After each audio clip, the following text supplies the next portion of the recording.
안녕하십니까. 그럼 지금부터 제조 양산과 CNC 밀링 세미나를 시작하겠습니다. 예, 저는 지캠프에서 CNC 밀링 파트를 맡고 있는 구재우 책임이라고 합니다. 그럼 지금부터 CNC 가공과 제조 양산이 어떻게 이제 연관이 되는지 그것에 대해서 제가 설명을 드리도록 할 텐데요. 크게 이제 5가지 목차로 저희가 진행을 할 겁니다. 첫 번째로는 CNC 가공에 대한 이해, 그러니까 보통 사람들이 CNC 밀링에 대해 가지고 있는 그 선입관들이 있어요. 그것에 대한 어떤 올바른 이해를 위해서 먼저 CNC 가공에 대한 이해라는 목차를 다룰 거고요. 두 번째로는 CNC 가공과 시간 소요에 대한 목차로 또 이제 저희가 살펴볼 겁니다. 그리고 세 번째는 소재에 따른 경제 효과에 대해서 알아볼 거고요. 네 번째는 제조 양산을 위한 전략이라는 주제로 저희가 살펴볼 계획입니다. 그리고 마지막에는 그 이제 4가지 이제 목차를 바탕으로 해서 실제 케이스는 어떻게 이제 진행이 되는지 그거에 대해서 이제 살펴보도록 하겠습니다.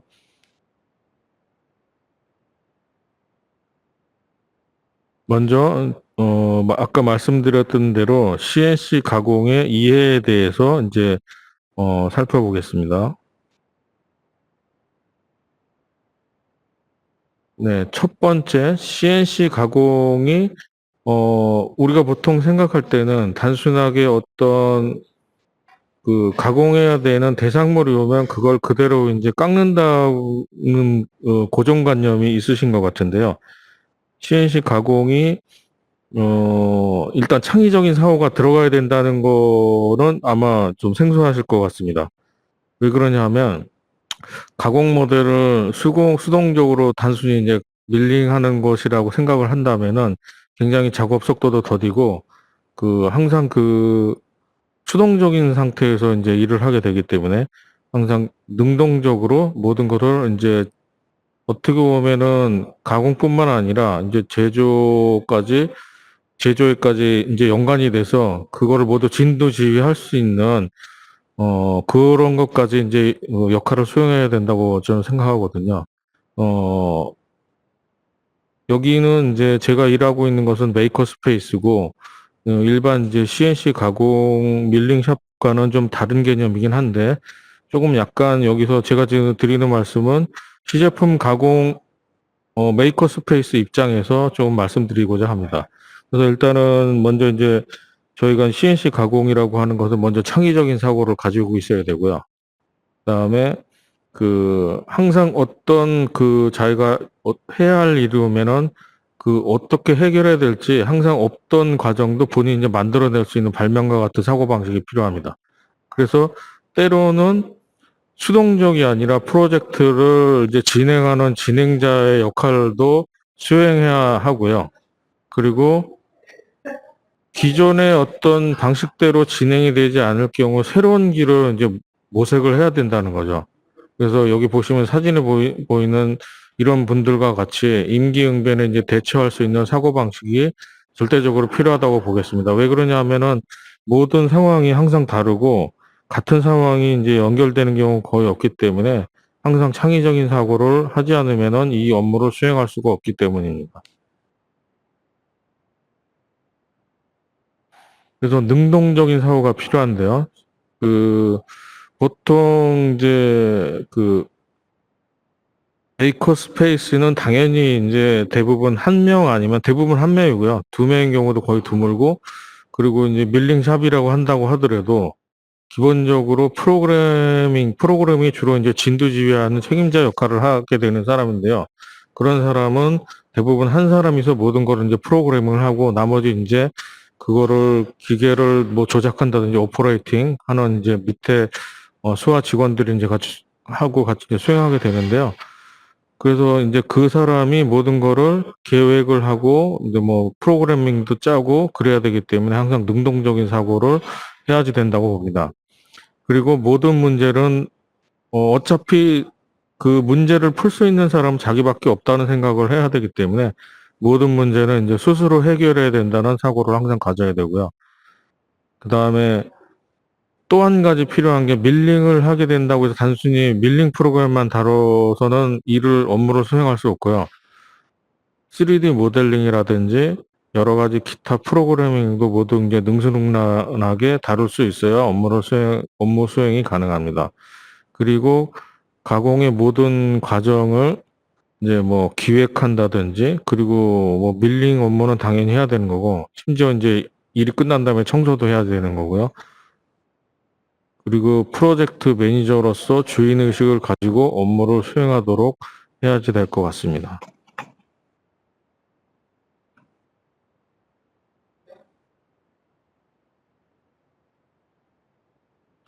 그리고 업무의 특성이 항상 그 똑같은 일이 없기 때문에 항상 그 새로운 일을 한다고 생각하시면 돼요. 어제 했던 일을 오늘 하는 일은 거의 없고요. 대부분 이제 새로운 일들을 하기 때문에 이게 이제 장점이자 단점이 될 수 있는데, 매번 방법을 달리 해야 하기 때문에 항상 새로운 그 해결 방안을 찾아야 되기 때문에 굉장히 번거롭지만, 반대로 어려운 일을 해결했을 때 그 성취도가 있기 때문에 그런 뭐 조금 그런 희열감은 있습니다.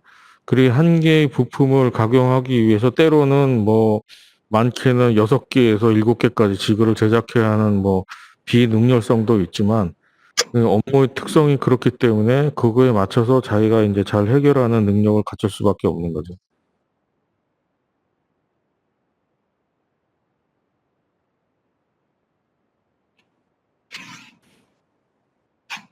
네, 그리고 항상 그 매번 다른 일을 하기 때문에 항상 그 어떻게 보면 시행착오라는 과정을 항상 겪게 되는데요. 기존에 접해보지 못했던 과정을 진행할 경우에 시행착오는 피할 수 없는 거죠. 그런데 시행착오에서 얻은 이제 경험과 데이터를 이제 그대로 버리는 게 아니고, 그거를 잘 축적해 뒀다가 다음번에 똑같은 실수를 하지 않도록 그거를 계속 그런 그 데이터를 비축하는 과정이 꼭 필요하다고 보겠습니다. 그렇기 때문에 데이터 시트와 이제 노하우를 축적하는 매뉴얼을 항상 제작을 해야 되는데, 여기에서는 이제 뭐 예를 들어서 가공의 경우 예를 든다면, 뭐 예를 들어서 뭐 3파이 툴을 사용할 때는 뭐 속도를 얼만큼 하고 그다음 회전수를 얼만큼 할 때 가장 최적의 효과를 내는 거. 이게 이제 재료에 따라서도 틀리거든요.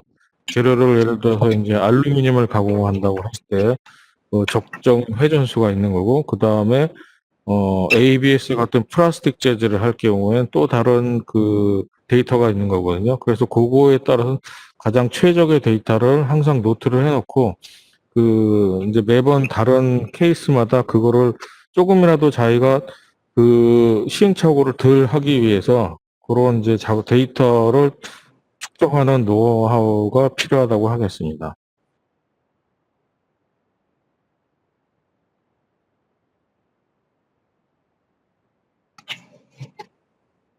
그다음에 마지막으로 CNC 가공의 이제 프로세스에 대해서 알아볼 텐데요. 요게 상당히 좀 깁니다. 우리가 보통 CNC 가공이라고 얘기를 하면은 대부분은 여기 쭉 보시면은 이제 목차가 이렇게 쭉 있는데요. 9가지가 있는데, 처음에 이제 가공 모델 스터디, 그다음에 뭐 가공 소재 연구, 그다음에 가공 프로세스 계획, 그다음에 지그 설계, 툴 및 가공 소재 준비, 그리고 밀링 프로그램으로 툴 패스 계산, 가공 소재 고정 및 툴 세팅, 그다음에 밀링 머신 오퍼레이팅, 후처리 및 완성, 그다음에 가공 과정 피드백 및 스터디, 이렇게 총 거의 이제 10가지 정도가 있는데, 우리가 보통 그 이제 이 일을 접하지 않은 일반 분들이 이제 CNC 가공이라고 하면은 대부분 여기 7번째 밀링 머신 오퍼레이팅, 여기부터 이제 생각하세요. 이 뒷도 이제 이 부분은 이제 인식을 못 하시는 거고, 대부분은 이 마지막에 거의 7번째 달하는 밀링 머신 오퍼레이팅, 요것만 이제 주로 이제 상상하시거든요. 근데 여기까지 오기 위해서 앞에 이 수많은 과정, 그 7가지 과정을 거쳐야지만, 여기 이제 밀링 머신 오퍼레이팅, 요 이제 우리가 흔히 밀링 가공이라고 하는 거기까지 올 수 있게 되는 거죠. 잠시 음향 상태가 안 좋아서 점검하고 다시 돌아왔습니다. 그래서 아까 말씀드린 대로 보통 이제 가공을 생각하게 되면은 앞에 이제 말씀드렸던, 요 7가지 과정을 이제 잘 모르시고 대부분 여기 이제 밀링 머신 오퍼레이팅 요 부분만 이제 상상하시기 때문에, 어, 우리가 생각하는 이제 CNC 가공이 이제 일반적으로 여기 이제 소위 말하는 이제 업자하고 업자가 아닌 사람이 이제 관점이 틀린 거죠. 그래서 거기에 대해서 지금부터 이제 설명을 드리도록 하겠죠. 이제 가공에 들어가기 전에 밀링 머신 이제 이거 조작이라고 하죠. 우리가 이제 흔히 이제 뭐 그 유튜브라든지 이런 어떤 동영상에서 보면은 그 밀링 머신 막 돌아가는 장면 보이잖아요. 이게 돌아가기 전까지 보통 여기 앞에 이제 7가지 단계, 이 과정을 거쳐야지만, 밀링 머신 오퍼레이팅 할 수 있게 되는데요. 근데 그렇기 때문에 사실은 전체 과정이 이제 100이라고 본다면, 앞에 이제 7가지가 거의 한 90%고, 나머지 이제 여기 밀링 머신 오퍼레이팅부터 후처리, 완성, 무슨 피드백, 스터디 이런 건 거의 10%밖에 안 된다고 보시면 돼요. 사실 그 이제 프로그래밍 하는 과정도, 그러니까 우리가 쉽게 얘기해서 뭐 파워밀이라는 프로그램도 있고, 그다음에 무슨 뭐 피처캠 뭐 여러 가지가 있잖아요. 그런 프로그램 툴링 짜는 거는 전체 과정에서 한 5%? 제가 보는 관점에서는 한 5%에서 7%밖에 안 된다고 봅니다. 들어가는 시간은. 주로 이제 많이 들어가는 시간이 이 가공 모델 스터디하고 그다음에 그 지그 설계, 가공 이제 프로세스를 먼저 이제 계획을 한 다음에 지그 설계가 들어가는데, 지그 설계 제가 보는 관점에서 한 30에서 40% 이게 굉장히 많이 이제 비중을 차지한다고 봅니다. 그래서 보통 이제 가공하는 사람들끼리는 이 가공이 이제 그 단순하게 이제 기계 조작이 중요한 게 아니고, 그 지그 싸움이라고 하거든요. 지그를 얼마나 이제 잘 만드냐에 따라서 가공을 이제 뭐 잘한다기보다는 그 이제 짧은 시간에 좋은 이제 결과물을 만들어낼 수 있는 거죠. 지그를 잘 만들어야지. 그럼 지금부터 이제 프로세스에 대해서 잠깐 이총 10가지가 11가지인가? 10가지가 있는데 이 프로세스에 대해서 살펴보도록 하겠습니다.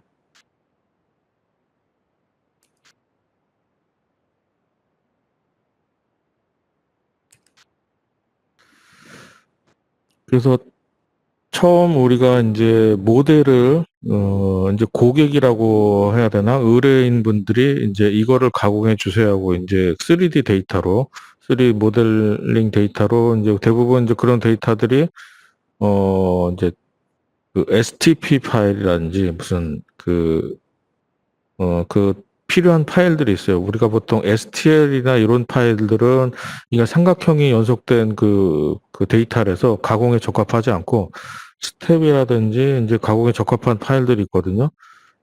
그런 파일, 스텝이라든지 뭐 OBJ 파일이라든지 또 이제 하여튼 3D 전용 파일들이 있습니다. 그게 이제 몇 가지가 있는데, 그런 파일들을 이제 모델링으로 받으면, 거기에 대해서 이제 처음에 일을 시작하기 전에 먼저 이제 관찰을 해야 돼요. 이제 스터디를 하기 위해서 이걸 도대체 어떻게 시작해야 되고 어디를 먼저 해야 되는지, 1차적으로 어디를 먼저 하고 그 다음에 두 번째 어느 쪽, 두 번째, 세 번째는 또 어떻게 할 것인지 이제 계획을 세워야 되는 건데요. 그 가장 그 중요한 거는 이제 가공축을 어떻게 잡는 건데, 그래서 이제 가공 방향에 따라서 얘가 툴이 들어가느냐 안 들어가느냐 그걸 이제 파악을 해야 됩니다. 그러니까 툴이 못 들어가는 것을 우리 소위 말하는 이제 언더컷이라고 하는데요. 이게 어떤 개념이냐면은 제가 지금 설명을 드리겠습니다.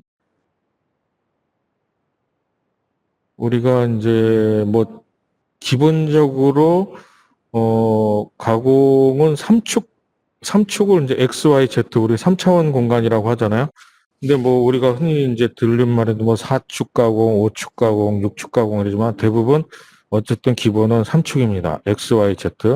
그러니까 4축, 5축이라고 하는 것은 단지 이제 베드라든지 그 이제 위에 툴이 이제 변하는 거지. 기본적으로는 그 이제 변화된 상태에서 X, Y, Z 그 이제 3축에 대해서는 주로 이제 Z축에 이제 그 공구가 몰리게 되는데, 그 Z축에 대해서 그 공구가 이제 수직으로 들어가지 못하는 부분은 이제 언더컷이라고 하거든요. 그거는 이제 그림으로 제가 설명을 드리겠습니다. 이렇게 이제 툴 모양이 이렇게 돼 있으면, 툴이 이제 요게 이제 헤드가 되겠죠? 헤드, 이제 헤드라고 하기도 하고, 그냥 척이라고 하기도 했는데, 헤드가 있고, 요게 이제 툴이,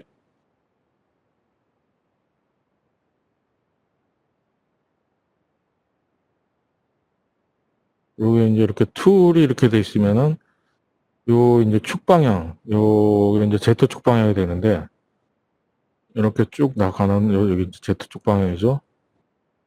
이 Z축 방향으로 툴이 지나가지 못하는 부분이 있어요. 그러니까는 예를 들어서 이런 그릇을 가공한다고 한다면,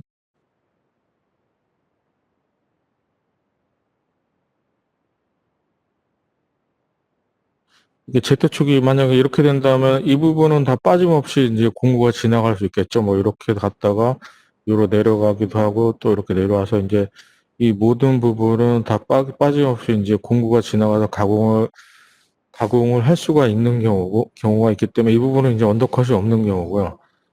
음,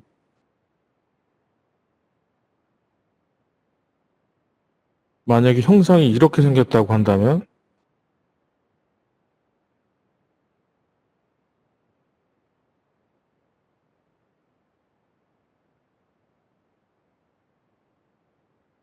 만약에 이렇게 생겼다고 한다면 공구가 일로 내려온단 말이죠. 일로 이렇게 내려오는데,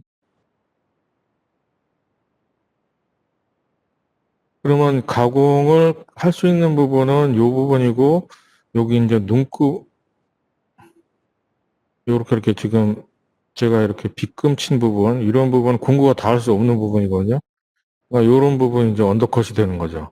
지금 여기 사진에서 보시는, 여기 보면은 이제 수직으로 다 이제 이런 부분은 다 닿을 수 있지만, 이런 데는 다 닿을 수 있잖아요. 근데 요 이제 구멍이 나 있는 이 홀 부분, 이런 부분 이제 언더컷이라서 이거는 가공이 이제 불가능한 부분입니다. 3축으로는 불가능한 부분이기 때문에, 그렇다고 해서 이게 못하는 건 아니고 제가 한 건데요. 이게 이제 못하는 게 아니라 했잖아요. 이게 어떻게 했을까요? 이걸 하려면 얘를 모델을 분해를 해야 되는 거죠.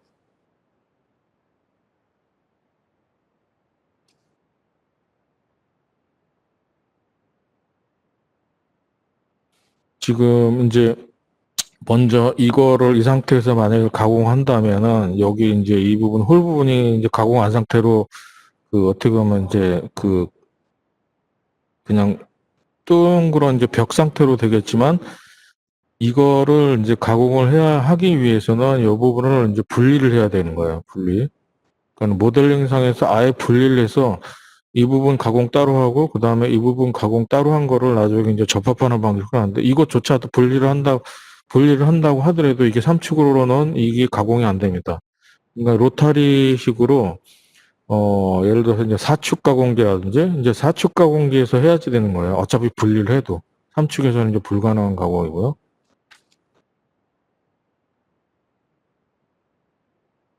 그다음에 이제 여기 보시는 요 모델도 언더컷이 있죠. 보면은 이 안에 부분은 다 이제 툴이 더 닿을 수 있지만, 여기 보시면 이제 측면에 난 이런 홀 부분, 이쪽 방향으로 들어가야지만 이제 가능한 그런 부분인 거죠. 이게 이제 언더컷이 되는 건데, 여기도 마찬가지로 이런 부분 있죠.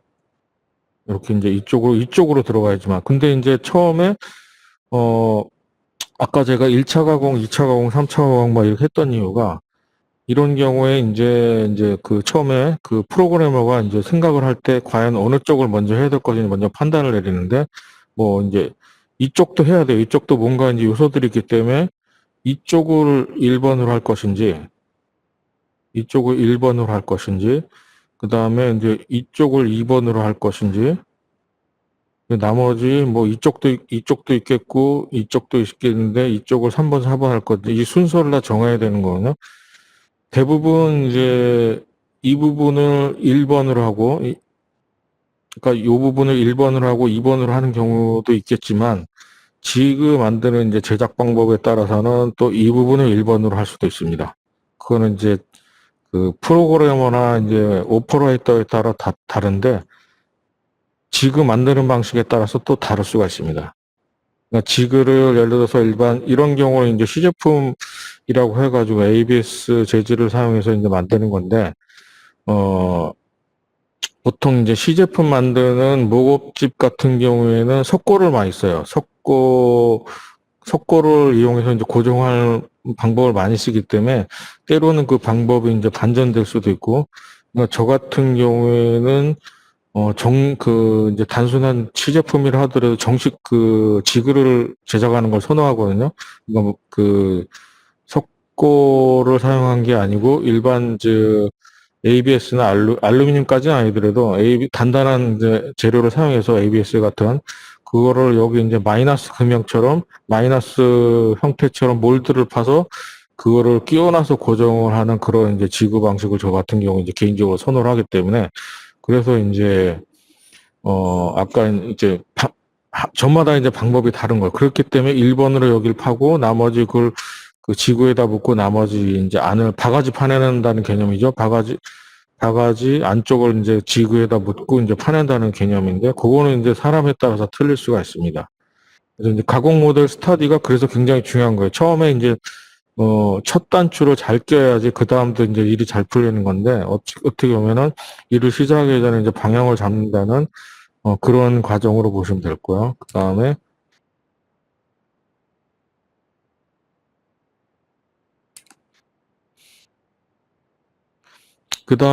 또 파악해야 되는 것이 자기가 가지고 있는 기계에 대해서 그거를 이제 가공 영역을 대해서 이제 정확히 알고 있어야 돼요. 그러니까 가공 영역이라고 하는 것은 어, 우리가 보통 베드를 얘기를 하는데 가공 베드가 이제 도마라고 보시면 되는데 요게 이제 X 길이, 그다음에 이쪽이 Y 길이, 뭐 X가 예를 들어서 600이다, 60cm, 600이다. 그다음에 Y가 세로가 이제 400이다. 이것만 생각하기 쉬운데 중요한 거는 이거 외에 이 Z축이 필요해요. Z축 높이가 또 얼마나 되냐. 이게 Z축이 예를 들어서 뭐 200이 될 수도 있고, 뭐 큰 기계는 뭐 이것도 한 600 이상 될 수도 있고, 이거에 따라서 굉장히 또 조건이 달라지는 게, 이렇게 높은 걸 예를 들어서 그러니까 Z축 가공 영역이 200밖에 안 된다고 하면은 저기 옆에 있는 이것처럼 이게 만약에 높이가 한 200, 뭐 190이 된다고 하더라도 뭐 모자라는 거죠. 공구 툴 들어가고 뭐 하고 그러면은 거의 이제 그 공간이 안 남기 때문에 이런 거는 이제 이런 가공을 못 하게 되는 겁니다. 이렇게 낮은 거밖에는. 그렇기 때문에 그 가공물의 크기가 가공 조건에 부합하는지를 판단을 이제 잘 해야 되는 거예요. 그게 만약에 안 되면 어 이거 안 된다는 거를 먼저 의뢰인한테 빨리 알려주는 것도 그것도 일이거든요. 안 되는 거를 또 붙잡고 있다가 나중에 시간 지난 다음에 안 된다고 할 수는 없기 때문에 먼저 일을 시작하기 전에 그것부터 이제 판단해야 되는 거고요. 그리고 아까 말씀드린 대로 1차 공공면을 결정해야 되고, 그다음에 언더컷이나 가공 조건을 판단 후, 어, 아까 제가 이제 분해한다고 그랬잖아요. 여기 보시면 아까 제가 설명드린 대로 분해해서 얘는 삼촉 가공인데 삼촉 가공도 그냥 삼촉 가공이 아니고 얘도 1차로 이쪽 면을 먼저 저 같은 경우 저를 예를 드는 겁니다. 딴 사람은 이제 순서가 틀릴 수가 있어요. 1번을 1차 가공 이쪽으로 하고 2차 가공을 지그를 사용해서 2차 가공을 해서 이제 안을 바가지 파내듯이 파내는 겁니다. 이걸 해서 이제 이거를 먼저 완성을 한 다음에 또 이제 요 부품은 따로 이제 그러니까 사축 가공기라고 해가지고 인덱스 가공이라고 있거든요. 그거는 뭐냐면 그냥 이제 X축이 이렇게 있고요. 그다음에 Y축이 있고 그다음에 Z축이 이렇게 있는데 그러니까 Z축에 있는데 얘를 돌려가면서 가공을 해야 되기 때문에 축이 하나가 더 있는 거예요. 이게 로터리처럼. 네.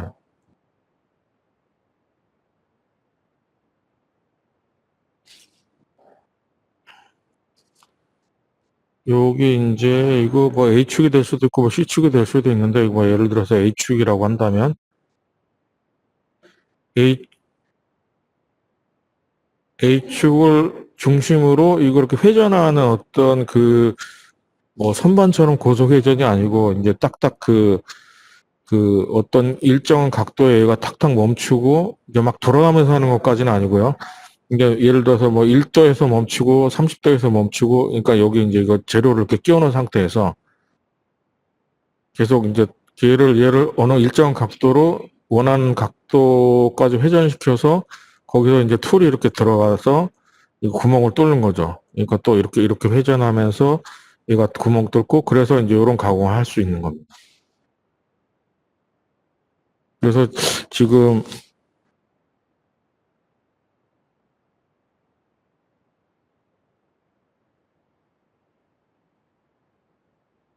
이 모델 같은 경우에는 굉장히 보기에는 단순해 보이는데 뭐 난이도로 치면 한 C 난이도 정도로 된다고 보시면 되겠어요.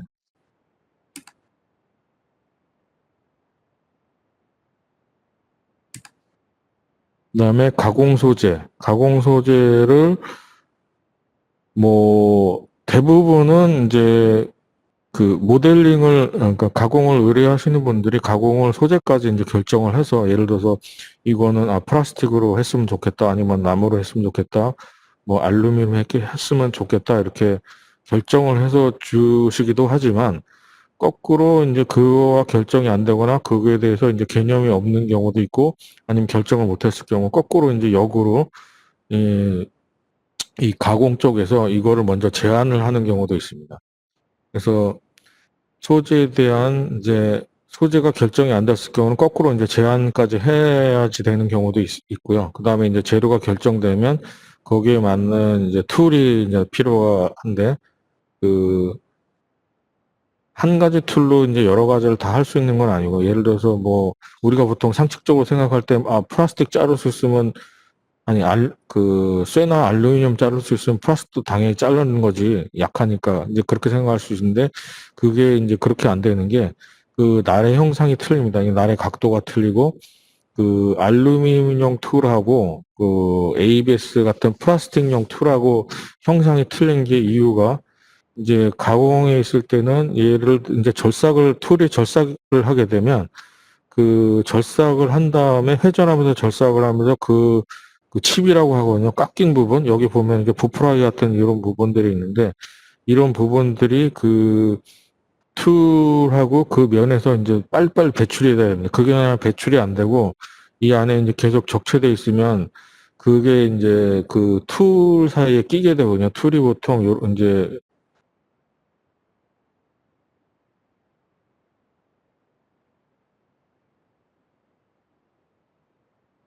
툴을 자세히 보면 그 드릴 같이 생겼죠. 이렇게 해가지고 이렇게 이 툴을 자세히 보면 이렇게 드릴에서 여기 이제 그 그루브처럼 홈이 파져 있습니다. 이 이제 홈이 이제 들어갔을 때 이 홈을 통해서 칩이 배출되라고 이제 나와 있는 홈인데 이 부분에서 칩이 배출되지 못하고 여기가 이제 그 칩으로 막혀 있는 경우에는 이제 플라스틱 같은 경우에는 열이 발생해서 이제 녹게 되는 거죠. 배출이 안 되고 그 부분이 이제 마찰열 때문에 녹아서 이제 가공이 안 되는 거는 둘째 치고 이제 여태까지 강화했던 거를 모두 망치는 경우가 있어요. 완전 그 부분이 녹아버려서. 그리고 뭐 알루미늄이나 금속 같은 경우에도 당연히 그 부분에 칩이 배출이 안 돼서 되면 이게 이제 그게 툴로서의 역할을 못 하고 그냥 쇠막대기밖에 안 되는 거거든요. 그 칩이 배출이 안 되면 그렇게 되면은 역시 또 어마어마한 그 소음과 함께 잘못하면 헤드가 나갈 수가 있습니다. 그러면 상당한 그 수리 비용을 상당한 비용을 지불해야 되기 때문에 그 가공 소재에 따른 툴 선택도 적절하게 해줘야 된다는 걸 지금 말씀드린 거고요. 그 다음에 가공 소재에 따라서 이제 일단 우리가 가공을 하려면은 그 뭐를 이제 깎으려면 붙잡고 깎아야 되잖아요. 우리가 연필을 깎을 때 한 손으로 못 깎잖아요. 우리가 예를 들어서 오른손잡이라고 한다면 연필 깎을 때 오른손에 칼을 쥐고 왼손은 연필을 잡고 있어야죠. 근데 왼손으로 연필을 안 잡고 있으면 안 깎이죠. 절대로 못 깎습니다. 그렇기 때문에 여기서 가공 소재를 고정할 수 있는 방법, 이게 굉장히 중요한데, 이게 지그 제작이랑 연관이 있는 거거든요. 고정을 하는 것까지가 50%라고 보시면 돼요. 가공, 아까 이제 소재 연구 뭐 하고 가공, 그 모델 스타디에서 가공할 수 있는 그 블록을 고정한다. 이 고정이라는 게 굉장히 어려운 건데, 이 고정하는 것까지 하면 거의 50%는 진행이 됐다고 보는 거거든요. 그렇게 되면은, 여기서 보면은, 여기 이제 플라스틱 재료가 있고, 여기 이제 요거는 알루미늄인데, 알루미늄 재료가 있는데, 재료의 고정 방법이 다 틀립니다. 여기 알루미늄 같은 경우에는 여기 클램프 비슷하게, 이렇게 이제 뭐, 볼트로 해가지고, 이 부분도 이제 알루미늄이겠죠. 이 알루미늄으로 꽉 재어가지고 이제 이 부분을 이제 꽉 고정을 잡는 거죠. 잡는 거, 고정이. 근데 잡는데 그 잡을 때 이 볼트로 꽉 재도 얘가 이제 변형이 안 생기고 얘 이제 물론 이 크램프 자체도 그렇기 때문에 만약에 얘를 이 그 재료가 알루미늄인데 이 부분을 스틸을 쓰게 되면 여기 흠집이 나겠죠. 서로 경도가 틀리기 때문에. 근데 똑같은 재료 혹은 약간 약한 재료를 사용해서 이 이제 원재료에 있는 흠집이 안 나게끔 이런 크램프 재료도 세심하게 이제 선택을 해야 되는 거. 어쨌든 알루미늄 정도 되면은 이 클램프로 어느 정도 이제 색이 이제 조인다고 하더라도 변형이 일어나지 않거든요. 그래서 이런 방법을 쓰는데 만약에 이런 ABS 같은 거를 이런 방법으로 고정하게 되면 이 딱 누르는 순간 얘가 이제 볼트로 해서 이런 클램프로 누르는 순간 이 부분이 이제 눌리게 됩니다. 이제 쉽게 말씀드리면 우리가 두부를 이제 좀 과장들여서 말씀드릴게요. 이게 만약에 두부 같은데 이런 걸로 한다면 어떻게 됐어요? 이게 고정을 안 되고 계속 점점 눌리겠죠. 그러니까 그런 효과라고 보시면 돼요. 그래서 물론 이 ABS 정도는 이런 정도로 해서 어느 정도 고정을 할 수는 있지만 ABS 같은 경우에는 그거 말고 이제 다른 방법으로 고정하는 경우가 많아요. 그러니까 예를 들어서 이런 클램프를 사용한다 하더라도 개수를 늘린다거나 얘처럼 뭐 하나 두 개 가지고는 어림도 없는 거죠. 개수를 여러 군데 잡아서 이제 그 압력을 분산시키는 거죠. 그런 효과를 이제 그런 효과를 위해서 압력을 분산시키기 위해서 이제 클램프를 여러 개 한다거나 아니면 지금 여기는 이제 진공 궤도를 쓰고 있는데 진공 흡착식을 한다거나 아니면 뭐 보통 이제 목업집 같은 경우에서 이제 선호하는 방식인데, 주로 이제 양면 테이프를 우습게 생각하시는 분도 있는데, 양면 테이프로 충분한 고정력이 나옵니다. 그러니까 그런 테이프를, 이용해서 이제 고정하는 방법, 여러 가지 방법, 하여튼 재료마다 이제 고정 방법이 틀리다는 걸 지금 말씀드리고 있습니다. 그래서 이제 재료를 진공부착 방식으로 고정할 경우, 이제 요게 진공부착이거든요. 이거 자체가 예를 들어서 공기가 너무 잘 통하게 되면, 그러니까 진공으로 딱 압력이 형성이 되는데, 얘가 만약에 통기성이 좀 큰 재료면 공기가 다 빠져나가는 효과죠. 우리가 타이어 바람 빠지듯이. 그래서, 그런 진공 효과, 흡착 효과를 바라볼 수가 없어요. 그래서 그런 것도 잘 살피셔야 되고요. 그 다음에 이제 가공 프로세스를 계획을 하는 거는 아까 이제 우리가 처음에 스타디를 하고 이제 소재를 연구를 하고 그다음에 그거에 따라서 이제 프로세스 이제 그 뭐 쉽게 말하면 이제 전략을 짜는 거죠. 이제 프로그래머가 전략을 짜는데 처음에 아까 제가 얘기했듯이 1차, 2차, 3차 어떻게 가고 해야 되느냐 그 기획을 짜는 거거든요. 지금 아까 제가 말씀드렸죠. 여기서 지금 이제 지금 1차 가공 중입니다. 요거 1차. 1차로 이 부분을 이제 가공을 하고, 그 다음에 요게 이제 지그인데요. 지그를 요렇게 만들어서 요거를 가공한 거를 싹 끼워 놓은 다음에 안에 이제 바가지 파내듯이 파는 거죠. 그 2차. 그 다음에 아까 이제 옆에 이쪽에 이제 언더컷 부분 있었죠. 그게 이제 뭐 3차, 4차. 그건 또 세로로 지우는 지구가 또 따로 필요한 거죠. 그러니까 굉장히 좀 번거로운 일이 많아요, 생각보다. 우리가 보통 상식적으로 생각할 때, 저거는 쉽게 될 수 있을 것 같은데 하는 것들도 막상 이제 가공하는 관점에서 보면은 굉장히 간단하게 보이는 것도 어렵게 할 수밖에 없는 그런 것들이 좀 있습니다. 그리고 반대로 거꾸로, 이거는 굉장히 어렵고 시간 많이 걸릴 것 같은데 하는 것들이 또 딴 데로 또 의외로 빨리 끝날 수도 있는 거고요. 그런 경우도 있습니다. 그래서 이제 아까 말씀드렸죠. 그 1차, 2차, 3차 그것도 이제 결정을 해야 되고 그다음에 그 애를 어떻게 고정할 것인지 이 고정 방식이 제일 중요하다고 제가 말씀드렸습니다. 뭐 진공식 할 건지 클램프로 할 건지 그다음에 아니면 지그를 사용해서 고정할 건지 그걸 계획해야 되고 그다음에 그냥 단순히 그 이제 머시닝으로만 끝내지 않고 후가공 사람의 손이 필요한 경우도 있습니다. 이런 경우는 이제 소량 생산이라든지 그러니까 지그를 많이 비용 때문에 지그를 많이 만들지 않고, 그러니까 대부분 예를 들어서 3차까지 해야 되는데, 1차, 2차로 하고, 이제 나머지는 이제 사람의 손으로 후가공으로 이제 해야 되는 경우 있거든요. 그건 비용이나 시간 때문에 그런 거죠. 빨리 해야 되는 경우, 그리고 그 지그를 만들 만큼 또 비용이 많이 들어가길 원치 않는 경우, 이제 그런 경우는 해당되겠습니다. 그래서 이제 아까 이제 그 가공 방법 1차, 2차, 3차 그다음에 이제 그 가공 방법에서 이제 그 계획을 했으면 그 각 방법 1차, 2차, 3차 해당하는 어 그 재료를 고정하는 방법을 세워야 되는데 그 고정할 때마다 반드시 지그가 필요겠죠. 1차에는 대부분 이제 바이스나 아니면 만능 지그를 사용한 클램프를 이용해서 이제 고정한다거나 아니면 이제 뭐 진공식으로 하기 때문에 1차에서는 대부분 이제 지그가 필요 없고요. 1차를 가공한 다음에 이제 두 번째, 세 번째, 네 번째 각 그 과정마다 이제 지그가 필요할 텐데 그때 이제 필요한 게 지그 설계입니다.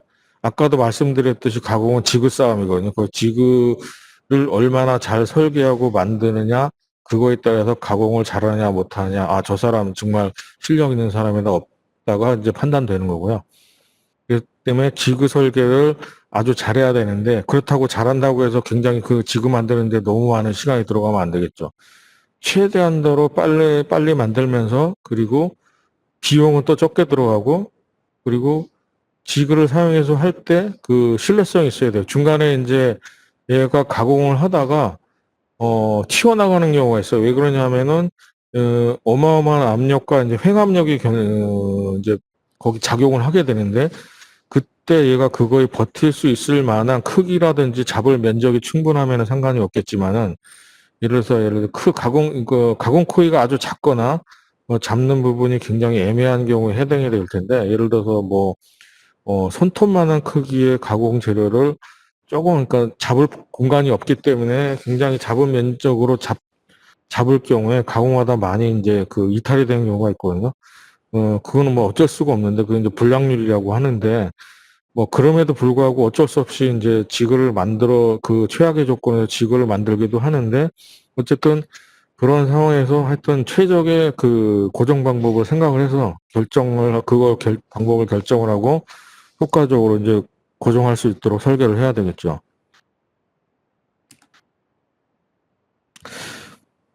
그래서 요런 예를 들어서 이제 1차 가공을 이제 이쪽 면을 하고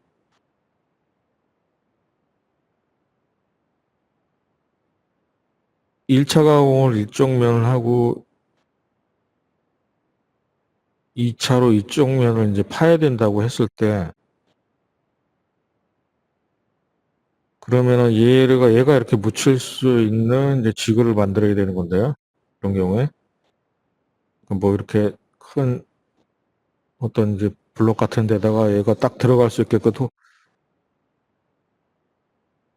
홈을 파가지고 얘가 딱 끼워질 수 있게끔 그 지그를 만드는데 보시면은 지금 얘가 이렇게 형상이 굉장히 이제 뭐 많죠. 뭐 이렇게 요소가 많고 구멍이 많고 그러면은 우리가 보통 얘를 지그를 만들 때 프로그램을 돌려요. 보통 이제 복잡한 형상은 모델링 프로그램에 얘를 갖다가 우리가 이제 금형을 제작한다고 했을 때 금형 설계로 들어가서 이제 분할선을 만들어서 그걸 딱 하면 그 마이너스 형태의 어떤 그 음형이 나오거든요. 제가 이제 어떤 말씀이냐면은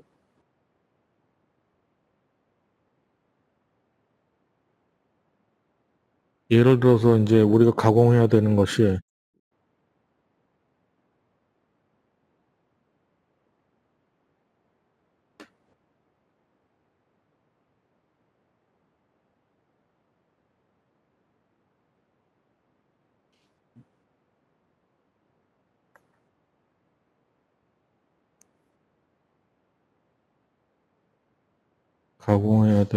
만약에 뭐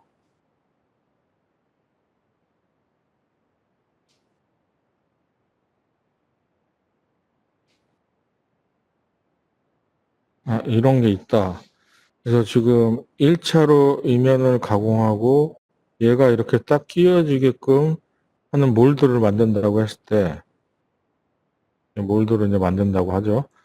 근데 이제 우리가 보통 그 모델링 프로그램에서 몰드 제작을 하게 되면은 분할선이라고 해서 예를 들어서 뭐 이렇게 간략하게 이거를 설정을 해서 이제 설계를 그 이제 과정이 지금 간단하게 말씀드리면 이것도 굉장히 복잡합니다. 이 과정이. 그래서 이제 한번 위에 이제 그 몰드가 나오고 아래 몰드가 나오는데 이제 필요한 몰드는 아래 몰드니까 이 부분이 되겠죠. 이 부분이 나오는데 고지고대로 그냥 하게 되면 고지고대로 이렇게 이제 그 음영이 이렇게 나오는 거죠. 이렇게. 근데 굳이 이런 부분이 이렇게 지금 이렇게 튀어나오면 이런 부분이 필요 없거든요. 그러니까 이런 부분이 있으면 오히려 어 그 아까 같이 그런 복잡한 형태가 들어갈 때 이제 장애가 돼요.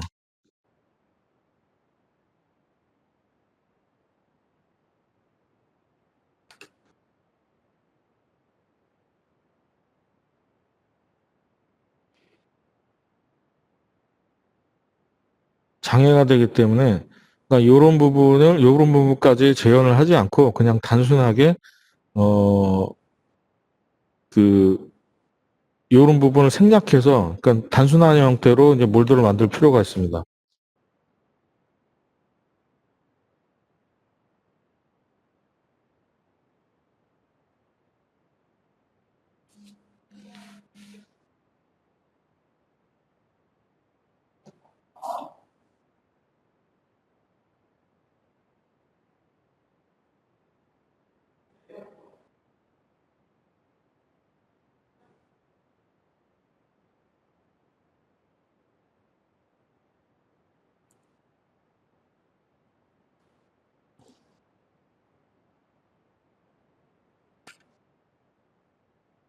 그러니까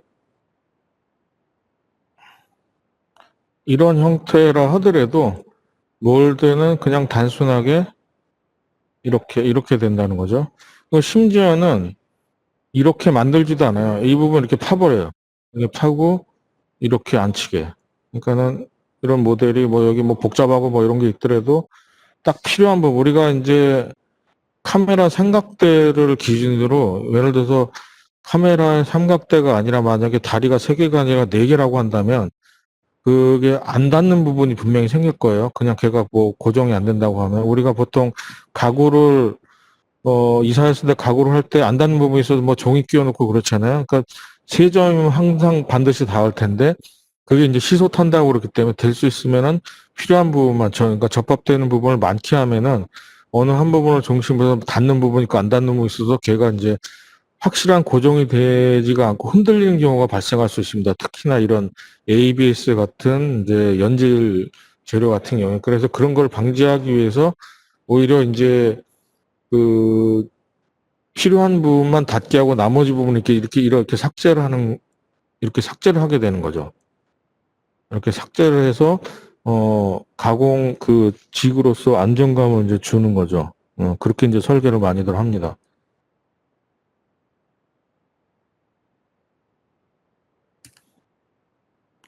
그다음에 이제 그런 지그 설계가 끝났으면 이제 지그 설계가 끝났으면 대부분 이제 툴이라든지 그런 거에 대해서 파악이 됐겠죠. 그 툴을 준비를 하고 그다음에 소재를 준비해야 되겠죠. 예를 들어서 우리가 이만한 사이즈를 지금 이렇게 큰 거 이게 한 30점 정도 될 텐데 그러면 이 가로 세로 진공 배드니까 무슨 뭐 45cm 뭐 얼마 이런 크기가 나오잖아요. 두께부터 시작해서 이제 거기에 맞게 이제 재료를 준비해야 되고 또 이게 이제 깊이가 깊으니까 이게 깊이가 거의 제 기억에 한 20cm 정도 10cm는 넘었던 것 같은데 하여튼 그렇게 10cm 넘어가면 굉장히 긴 거거든요. 그 가공 기준에서. 그래서 그런 거기에 맞는 이제 또 긴 공구도 필요하게 준비를 해야지 되는 거고요. 그리고 소모성 이게 이제 소모성이라고 하는 거는 툴이 당연히 이제 닳는 것도 소모가 되지만 중간에 부러지는 것도 소모가 되는 거거든요. 그런 경우는 이제 보통 2치, 그러니까 지름이 2mm 이하인 경우 이제 자주 발생하는데, 2mm 이하면서, 뭐 지름이 굵더라 하더라도 경도가 높은 재료를 가공할 때는 뭐 많이 부러지기도 하는데, 그 2mm 이하를 가공할 때는 플라스틱이라 하더라도, 그 가공 속도를 빨리 하면 부러지게 돼 있어요. 그래서 그런 것까지 감안해서, 그렇다고 무한정 천천히 할 수는 없는 거고, 어느 정도 빨리 돌려야 되는데, 그거에 대해 이제 소모성도 계산을 해야 된다는 거예요. 어, 그렇기 때문에 미리 예비적으로 2mm 이하의 틀은 대부분 예비적으로 많이 준비해 두는 게 좋습니다. 그리고 고정 방식에 따라서 이제 소재의 크기가 달라질 수 있다. 이거 무슨 얘기냐면 똑같은 예를 들어서 똑같은 그냥 뭐 간단하게 이렇게 말씀드리겠습니다. 이런 똑같은 이런 두부같이 생긴 이런 형태를 가공한다 하더라도 얘를 이제 바이스에다 물려서 아니야. 바이스가 아까 이제 보셨듯이 이제 이렇게 돼가지고 이쪽에 이제 나사가 있어서 얘를 이제 회전을 시키면은 요게 이제 왔다 갔다 하면서 재료를 잡는 거냐 이런 바이스에 잡느냐 아니면 아까 이제 클램프 이제 베드가 이렇게 쭉 있으면은 이렇게 재료를 놓고 이렇게 아까 클램프 비슷하게 뭐 잡는 거 있었죠. 나사를 이용해서 뭐 받침대 이렇게 했고 요게 이제 클램프고 이렇게 클램프로 잡느냐 아니면 지금 여기 화면에서 보이는 게 진공 흡착식인데 진공 흡착식으로 잡느냐에 따라서 재료의 크기가 달라질 수 있어요. 그러니까 대부분 이제 재료 소모가 많은 경우에는 진공 흡착식이죠. 진공 흡착식은 모든 주변을 다 깎아내는 경우가 대부분이기 때문에 당연히 이제 그 크기가 커지는 거죠. 우리가 보통 생각하는 사이즈보다 나는 요만큼만 필요하면 되는데 왜 이렇게 많이 재료가 필요해? 이렇게 질문하시는 분들이 있는데 진공 흡착식 같은 경우에는 그 어느 정도 진공 압력이 생기게 하려면 또 그 면적이 어느 정도 돼야지 되거든요. 너무 작으면은 진공 압력이 생기지 않기 때문에 그래서 우리가 보통 생각하는 것보다는 조금 더 큰 소재 사이즈가 필요한 겁니다. 반대로 이제 그 바이스를 이용해서 잡는 건 이렇게 잡으면 끝나는 거니까 그냥 바이스 아까 여기다 이렇게 잡으면 끝나는 거니까 요거보다 약간 큰 재료면 되겠죠.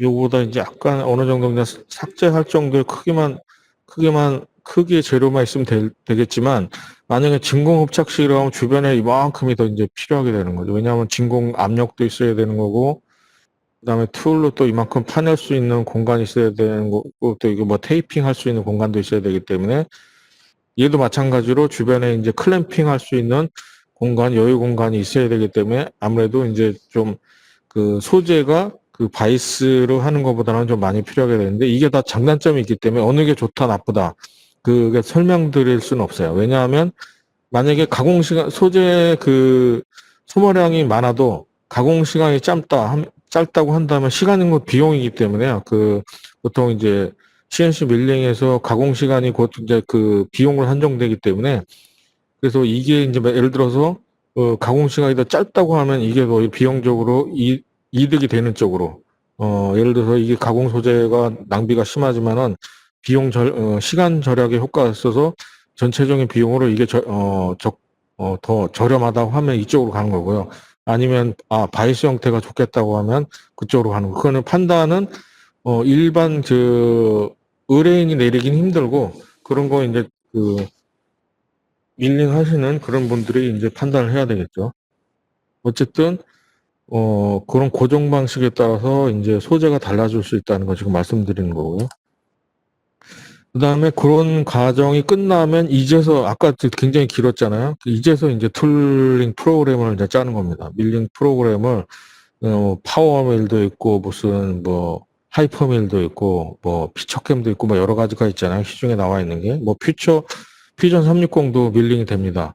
간단하긴 하지만 그런 밀링 프로그램으로 툴 패스를 이제서 이제 계산하는 거예요. 그 많은 앞에 과정들을 이제 다 거친 다음에 그때 뭐 이 툴링 프로그램 하는 거는 사실상 크게 그냥 단순히 어느 정도 컴퓨터에 굉장히 그 컴퓨터 조작에 그 낯설지 않은 분이시라고 하면은 그냥 일주일만 가서 그러니까 이거 교육 프로그램이 있거든요. 예를 들어 파워밀 하는 뭐 델캠이라든지 그런 회사에서 주최를 하는 뭐 하이퍼밀도 있고 뭐 교육 프로그램이 있어요. 거기 참석을 하셔가지고 한 일주일만 들으면 프로그램은 가능해요. 프로그램 하는 것까지. 예를 들어서 여기 이제 여기 화면에 보이지만 이런 소재의 이 부분을 파내는 툴 패스를 내주십시오 하면 그 정도는 다 합니다. 일주일만 배우시고. 근데 중요한 거는 앞에 그 전 과정이 있었잖아요.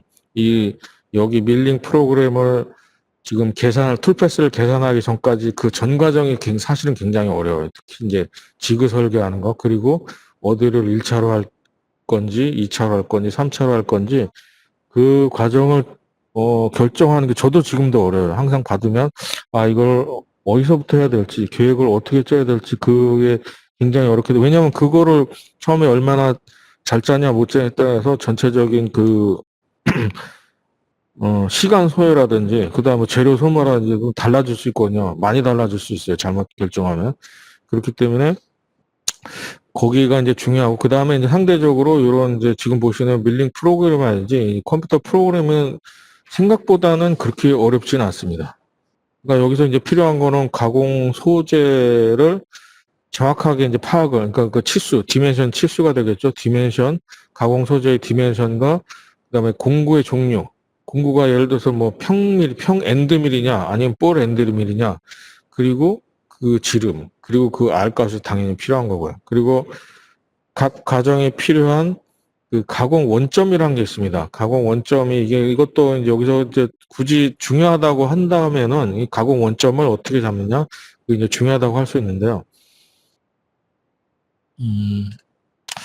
이 가공 원점이라는 개념은 어떤 거냐 하면은 예를 들어서 지금 여기 보시면 컴퓨터 화면에 여기 이제 뭐 축 같은 거 있잖아요. 여기 축 X, Y, Z 축이라고 이제 나와 있을 텐데 이제 이게 이제 뭐 X축, 보통 흔히 Y축 그러잖아요. 이게 이제 Z축 돼서 요점이 이제 원점으로 이제 잡은 거예요. 이제 가공하는 사람이. 잡았다고 치면 이거를 가공 원점을 정했으면 우리가 실질적으로 이제 가공 베드, 이제 밀링에서 이제 베드라고 하죠. 가공 공간, 베드가 이렇게 있어요. 얘를 이제 놨다고 칩시다.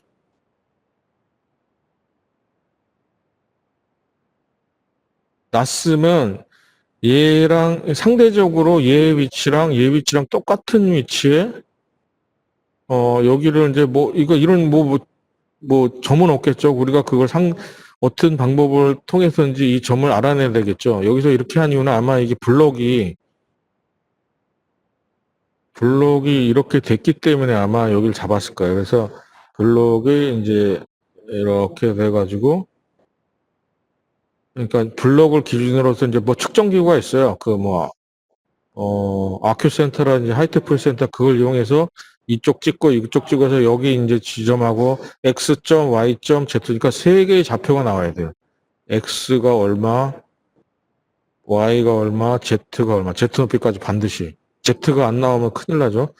그래서 이게 다 나와야지 이제 가공 원점이 잡히는 거예요. 그래서 이 가공 원점이라고 하는 것은 자기가 컴퓨터에서 툴 패스를 프로그램을 할 때 냈던 이 가공 원재료의 상대적인 이 부분, 이 컴퓨터상에서 잡았던 이 부분을 똑같이 설정을 해서 잡아줘야 된다는 겁니다. 그거를 이제 꼭 그게 이제 잘못되면 사고가 나는 거죠. 특히 이제 Z축을 잘못 경우에 사고가 많이 나는데 이게 이제 인식을 잘못해서 착각을 하게 되면 엉뚱한 곳으로 흔히 얘기해서 처박는다고 하는데 어마어마한 견적이 나오게 되는 고가 장비 같은 경우에는 상당한 그 금전적인 지출이 있을 수 있기 때문에 상당히 주의를 해야 합니다.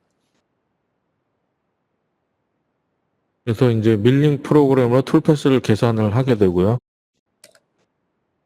그때 이제 그 뭐 이거는 전문적으로 이제 하는 그 밀링 프로그램들이 할 일이긴 하지만 ATC가 이제 오토 툴 체인저 약자인데 ATC가 뭐냐면 공구들이 이렇게 모여 있는 데가 있어요. 오토 툴 체인저라고 해가지고 예를 들어서 뭐 저렴한 기계는 뭐 기껏해야 5개, 6개 있기도 하지만 뭐 좀 비싼 뭐 몇 억, 한 10억 정도 되는 기계들은 한 뭐 30개, 40개씩 그 적재할 수 있는, 그러니까 예를 들어 탄창이라고 할 때 그 탄창 크기가 이제 비싸면 비쌀수록 그리고 클수록 굉장히 큽니다. 왜냐하면 어떤 굉장히 복잡한 형상 같은 경우에 제 경험으로 공구가 한 100, 110까지 들어가는 경우가 있어요. 부품 하나 깎는데 부품 크기도 크지만 각종 거기 뭐 이상한 구멍도 들어가고 그리고 탭도 막 수십 가지 들어가고 뭐 하여튼 그렇기 때문에 공구를 110까지 사용한 적도 있습니다. 많이 사용할 때는.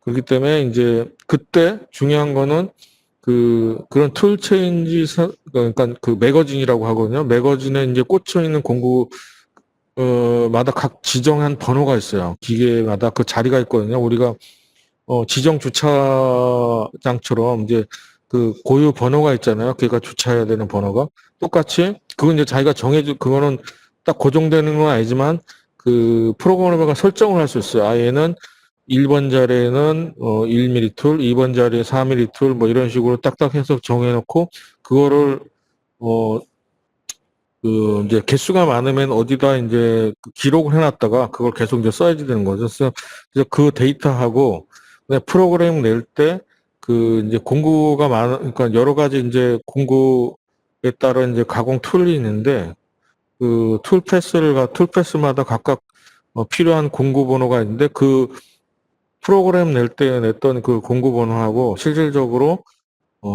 그 밀링 머신 매거진에 있는 공구 번호하고 일치시켜야 된다는 그게 잘못되면 또 이제 충돌이 일어날 수도 있는 거고요. 그가 그, 계산했던 툴보다 만약 큰 공구가 풀려 있다면 그거는 이제 충돌이라고 볼 수 있죠. 만약에 그 차이가 많다면. 왜냐하면 그게 어 그 클램프 같은 경우에 클램프를 아슬아슬하게 비껴나가는 경우가 간혹 있거든요. 그 사이즈가 적은 경우에. 그때 이제 겨우 1mm 그 여유를 두고 했던 그 부분이 만약 그 좀 한 4mm, 5mm 그 큰 공구가 들어갔다 하면 당연히 거기서 충돌이 일어나는 거죠. 그런 경우도 대부분 이제 클램프 재료로서 스틸을 쓰기도 하기 때문에, 그리고 또 잡는 부분은 볼트로 잡기 때문에 그 부분에 공구가 닿을 경우는 이제 충돌이 일어나게 됩니다. 얇은 공구가 들어간다면은 뭐 큰 사고는 안 일어날 거예요. 대신 이제 공구가 부러진다거나 그 부하를 견디지 못해서 뭐 그런 경우로 끝나지만, 만약에 자기가 지정했던 공구보다 두꺼운 공구가 들어간다면 뭐 재료 버리는 건 당연한 거고요. 기계까지 망가질 수 있다는 거를 망가질 수 있기 때문에 주의를 해야 된다는 겁니다. 그다음에 가공 소재의 고정 및 툴셋. 아까도 제가 말씀드렸지만 고정이 제일 중요하다고 말씀드렸잖아요.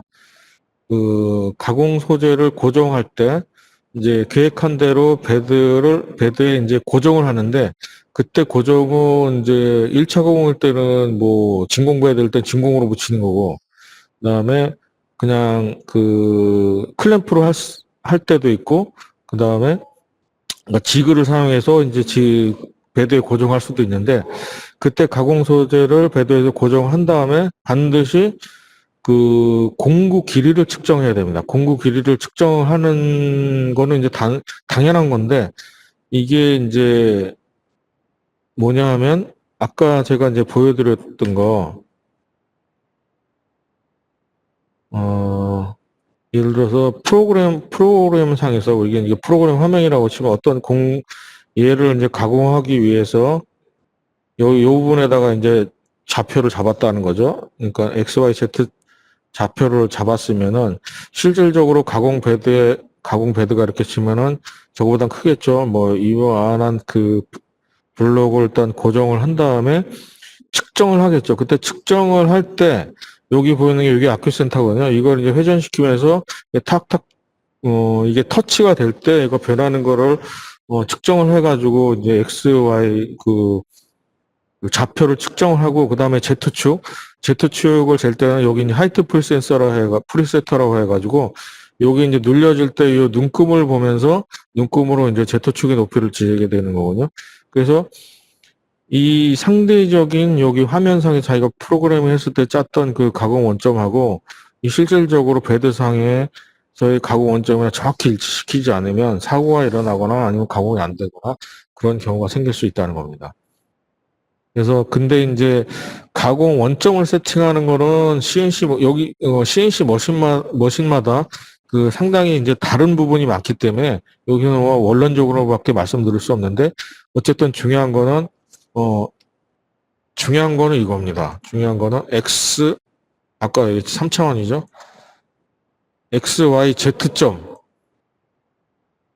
X, Y, Z의 점을 딱 잡아서 입력시키는 건 그거는 기계마다 틀리기 때문에 딱 어떤 방법으로 입력한다는 말씀드리 없지만 여기 상대점 이 점을 측정을 해서 이 점을 딱 측정을 하게 되거든요. 이 점을 딱 측정을 한 다음에 그 점이 얼마다 딱 지정을 해주는 그게 있어요. 그러면 얘가 이 점 예를 들어서 000라고 했으면 000로 입력을 딱 해주면 이 부분 이제 XYZ 제로점으로 인식을 해서 여기부터 이거를 기준으로 가공이 시작된다고 보시면 돼요.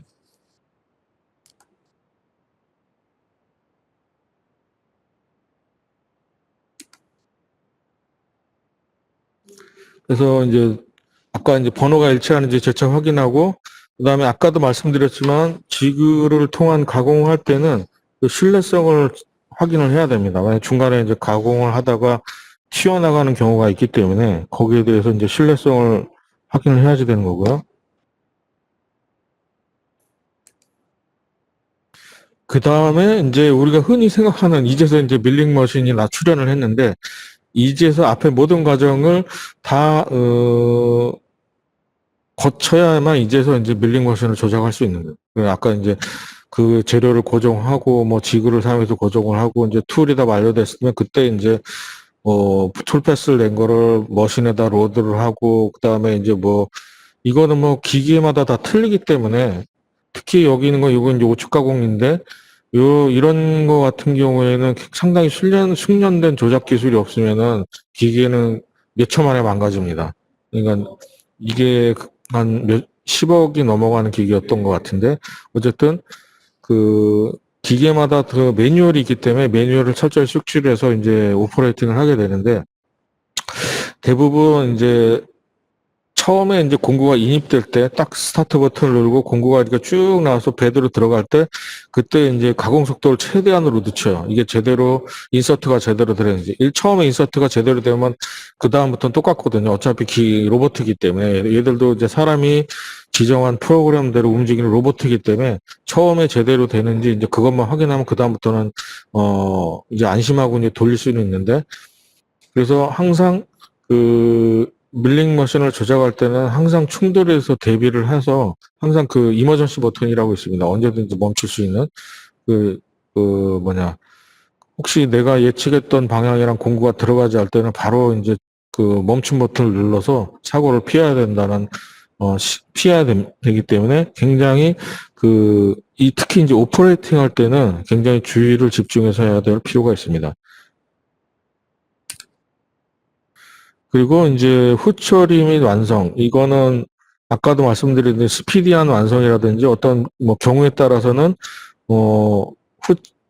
핸드메이드가 들어가야지 되는 경우도 있어요. 이런 형상 같은 거 예를 들어서 덩어리에서 이걸 깎아낸다고 하면 시간도 어마어마하게 걸리고 그다음에 재료 소모량도 어마어마하잖아요. 그러니까 이런 경우에는 아예 모델링상에서 이렇게 분해를 해서 이렇게 분해한 거를 얘는 좀 이렇게 휘면서 이렇게 조립해서 이렇게 접합해서 이런 모양을 내는 경우도 있습니다.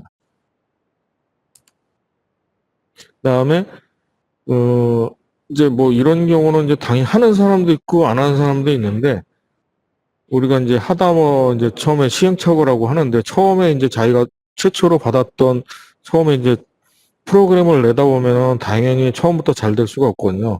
항상 이거 실수하고 이거 고치고 이거 보완하고 그러면서 이제 최적의 가공 방법이 나오는 건데 그런 과정에서 발생한 문제점들을 이제 상황별로 기록을 해가지고 이럴 때는 공구가 왜 깨졌고 그다음에 칩 배출이 안 돼서 이럴 때는 속도가 어떻게 됐고 이때는 공구를 못 써서 이런 것들을 다 이제 노트를 해놓은 다음에 그 다음번에 똑같은 경우가 발생했을 때 그것에 그런 상황이 발생되지 않게끔 그 이제 대비를 항상 해두는 것이 필요하다고 보겠습니다.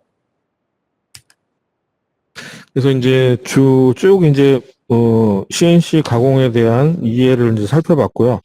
나머지 이제 CNC 가공과 사실은 지금 원래 이제 2시간 계획된 데서 벌써 이제 늦게 시작하겠죠. 거의 1시간 10분 정도 지났지만 이 앞에 지금 첫 번째 목차가 제일 중요한 부분이 나머지 이제 4가지 목차는 사실 그렇게 앞에 거를 이미 했기 때문에 그 똑같은 이야기가 이제 중복돼서 나오는 경우가 있을 겁니다. 그래서 그 앞에 부분보다는 스피디하게 넘어갈 가능성이 있습니다. 그래서 지금부터 제가 이제 차근차근 설명드릴 텐데요. 아까 이제 CNC 가공에 이런 것이다에 대한 이제 소개를 해드렸고, 이걸 소개를 해드렸기 때문에 그 다음에는 이제 굉장히 쉽게 제가 말씀드릴 수 있을 것 같아요. 가공과 시간. 아까 이제 처음에 말씀드렸던 부분하고 연관되는 부분이 많기 때문에 이해하시기가 훨씬 편하실 겁니다. 가공 소재와 이제 소요 시간. 이거는 뭐 여기 굉장히 읽어보면 되게 상식적인 내용들이에요. 기본적으로 절삭성, 잘 깎이는 재료가 가공시간 단축할 수 있다. 그리고 경도가 낮을수록 당연한 얘기죠. 무른 재료가 잘 깎일 수 있고 반대로 고무는 우리가 생각할 때 안 깎이겠죠. 왜냐하면 잡을 수가 없으니까. 걔를 잡아도 얘를 뭐 크램프나 이런 데로 붙인다 하더라도 그 붙이는 면만 붙어 있지 나머지는 그냥 눌리잖아요. 깎이는 게 아니라 눌리기 때문에 이런 고무와 같은 연성 있는 재료는 가공이 뭐 불가능하지 것까지는 아니겠지만 어쨌든 굉장히 어렵거나 안 될 수도 있다는 거 말씀드린 거고 이런 거가 이제 비슷한 예가 뭐 알루미늄 6061, 5051 뭐 이거 전문 용어긴 한데 6061은 좀 경도가 높은 겁니다. 그리고 5051은 조금 모르다고 해야 되나? 예를 들어서 우리가 비교를 한다면 606이라면 시멘트 같이 이렇게 좀 단단한 거고 잘 뭐 깨지기까지는 하지 않지만 5051은 약간 그러니까 무슨 뭐라고 해야 되나 캐러멜 같이 좀 말랑말랑 엿 같이 그렇게 이제 말랑말랑한 재질이, 그러니까 그렇게 아주 심하지 않은데 차이가 있어요, 분명. 그래서 이 차이 때문에 이 툴이 들어갈 때, 특히 이제 505일 같은 경우는 주의를 많이 하는데, 그러니까 절삭류가 있는 경우도 가끔 간혹 일어나는데, 절삭류가 없는 경우에는 그 툴 사이에 칩 배출 홈에 칩이 끼는 경우가 많아요. 왜냐하면 칩이 탁탁 깎여서 탁탁 그때그때 배출이 되는 게 아니라 얘가 끈적끈적하기 때문에 이게 말씀드렸죠. 특유의 이제 끈적끈적한 성분 때문에 특성 때문에 얘가 그 툴의 칩 배출 그 홈의 사이에 끼어가지고 그것 때문에 배출이 안 되면 아까 말씀드렸죠. 열 발생과 함께 그 헤드에까지 이제 치명적인 고장을 일으킬 수 있기 때문에 이 부분도 이제 어떻게 해야 될 건지 회전수하고 그다음에 가공 속도하고 이 부분은 여기서는 안 되고 절삭류가 안 나오면 중간중간에 무슨 뭐 기름을 뿌려서라도 사람 인위적으로 그렇게 한다든지 하여튼 방법을 강구해야 됩니다. 그래서 이제 이런 경우 때문에 지금 말씀드리는 거는 이제 가는 툴로 사용할 경우에 이 501 같은 경우는 파손율이 많습니다. 그래서 아예 6061, 505일을 같은 시간으로 계산하시면 안 되고요. 5051 같은 경우에는 6061보다 더 시간이 오히려 더 많이 걸릴 수 있다는 거 지금 말씀드리는 거예요. 단단하긴 얘가 더 단단한데 5051이 더 연하지만은 오히려 가공 시간은 그 툴의 파손율 때문에 더 이제 많이 걸릴 수 있다는 거 좀 말씀드리는 거예요. 그리고 단순히 가공 속도만으로 가공 시간을 판단해서는 안 되고, 그 가공을 프로그램하는 그 시간, 아까 시간 있잖아요. 그 앞 7가지 과정, 그 시간까지 이제 포함해야 되는 거예요. 뭐 재료의 손질, 뭐 구입 과정, 그것까지 다 합산을 해야 되기 때문에 소요 시간은 단순히 이제 가공되는 그 시간만 가지고 계산해서는 안 된다는 겁니다. 그리고 가공 소재가 제일 좋은 가공 소재는 이제 잘 깎이면서 그리고 어느 정도 그 단단한 재료. 그게 제일 잘 깎인다고 보시면 돼요. 우리가 이제 쉽게 이해하기 쉽게 이제 설명드리면 자동차 수리할 때 우리가 이제 온폭 들어가는데 메꾸는 퍼트에 빠데라고 하거든요. 그 퍼트 같은 재료는 아예 기능적으로 그런 제품을 만든 거죠. 그러니까 사포로 잘 갈리면서는 형태를 유지하고 잘 붙어있게 그게 화학적으로 그런 성분을 만드는 거거든요. 그러니까 그런 특성을 가진 재료들은 잘 이제 가공성이 좋다고 볼 수 있습니다. 그렇기 때문에 우리가 어떤 기능이라든지 어떤 우리가 요구되는 조건을 만족한다면 A와 B가 있다면 무조건 가공성이 좋은 재료를 선택하는 것이 이제 가장 좋은 방법이 된다는 걸 이제 말씀드리는 겁니다. 그 다음에 재료 크기와 가공 시간은 당연히 관련이 있겠죠. 크기가 크면은 당연히 가공 시간이 길어지고 작으면 가공 시간이 줄어드는데 꼭 그렇지만도 않은 경우가 있어요. 그런 경우가 어떻냐 하면은 아주 예를 들어서 뭐 1m, 1m가 정도 사이즈의 크기지만 면이 단순해서 예를 들어서 뭐 그냥 직사각형 형태다. 그러면 큰 그냥 면치 틀이하고 있거든요. 큰 틀로다가 그냥 한 번에 쓱쓱 몇 번 지나가면 다 그 부분이 이제 정리가 되는 그런 가공이기 때문에 오히려 금방 끝나지만 예를 들어서 크기가 뭐 마우스만한 크기를 하더라도 정말 마우스는 굉장히 자유공명이잖아요. 그런 공명 같은 경우에는 일일이 그 포랜드로 다 걔네들을 따라가면서 해야지 되기 때문에 그런 형상에 따라서 이제 가공 시간이 길어지게 되는 겁니다. 그래서 같은 형상이라도 아니 그 형상에 따라서 크기가 작더라도 가공 시간이 길어질 수가 있는 거예요. 그리고 같은 형상이라도 절삭 방법에 따라서 그 재료의 크기가 각각 다릅니다. 이제 아까 말씀드린 무슨 뭐 절삭 방법이라는 게 여기서는 이제 고정 방법이라 생각하시면 되는데요. 뭐 바이스로 불리는 경우, 그다음에 진공으로 흡착하는 경우, 그다음에 뭐 지그에 불리는 경우 그거에 따라 다 다르죠. 거기에 따라 지그의 크기가 달라지면 또 시간도 달라지는 거고 그러니까 그 각각에 따라서 가공 시간을 계산을 달리해야 된다는 겁니다.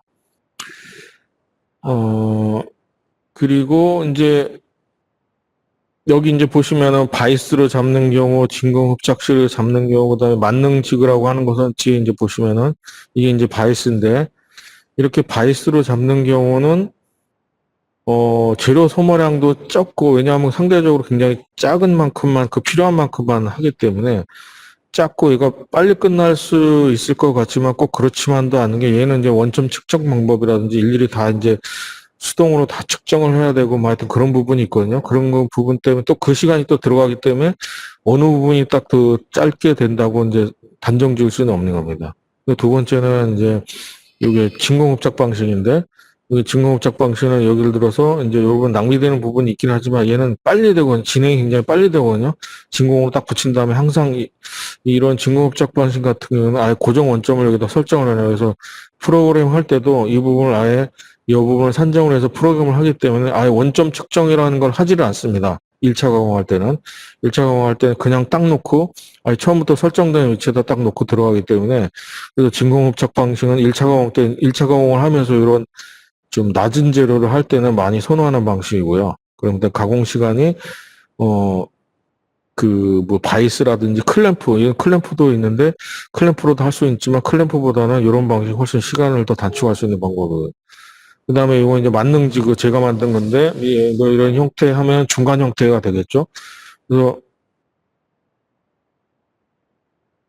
이제 각각의 그런 상황에 따라서 시간이 다르기 때문에 거기에 따른 시간을 잘 이제 안배를 해야 된다. 왜 여기서 시간이 중요하냐면 아까도 말씀드렸지만 가공에서 들어가는 시간은 그 기계의 감가상각비, 인건비 여러 가지가 들어가기 때문에 그 시간은 곧 비용이랑 똑같다고 보시면 돼요. 그래서 시간이 짧으면 짧을수록 일단은 그거를 이제 뭐 필요로 하는 분한테는 그 이득이 된다는 거를 말씀드린 거고요.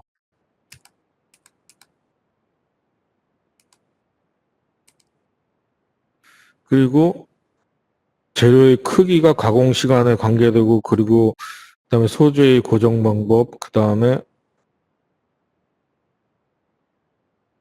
그러니까 소재와 그 다음에 재료의 크기, 그것도 관련이 있지만 또 한 가지 중요한 게 이제 가공 횟수거든요. 이게 세팅 횟수라는 게 가공 시간. 그러니까 세팅 횟수가 늘어나면 늘어날수록 이제 가공 시간이 늘어나는 건데, 이때마다 이제 절삭량이 적을수록 가공 시간을 단축시킬 수가 있습니다. 절삭량, 그러니까 깎아내는 양이 적으면은 당연히 가공 시간이 줄어들겠죠. 그리고 세팅 횟수를 줄일수록 당연히 가공 시간이 줄어드는 거고요.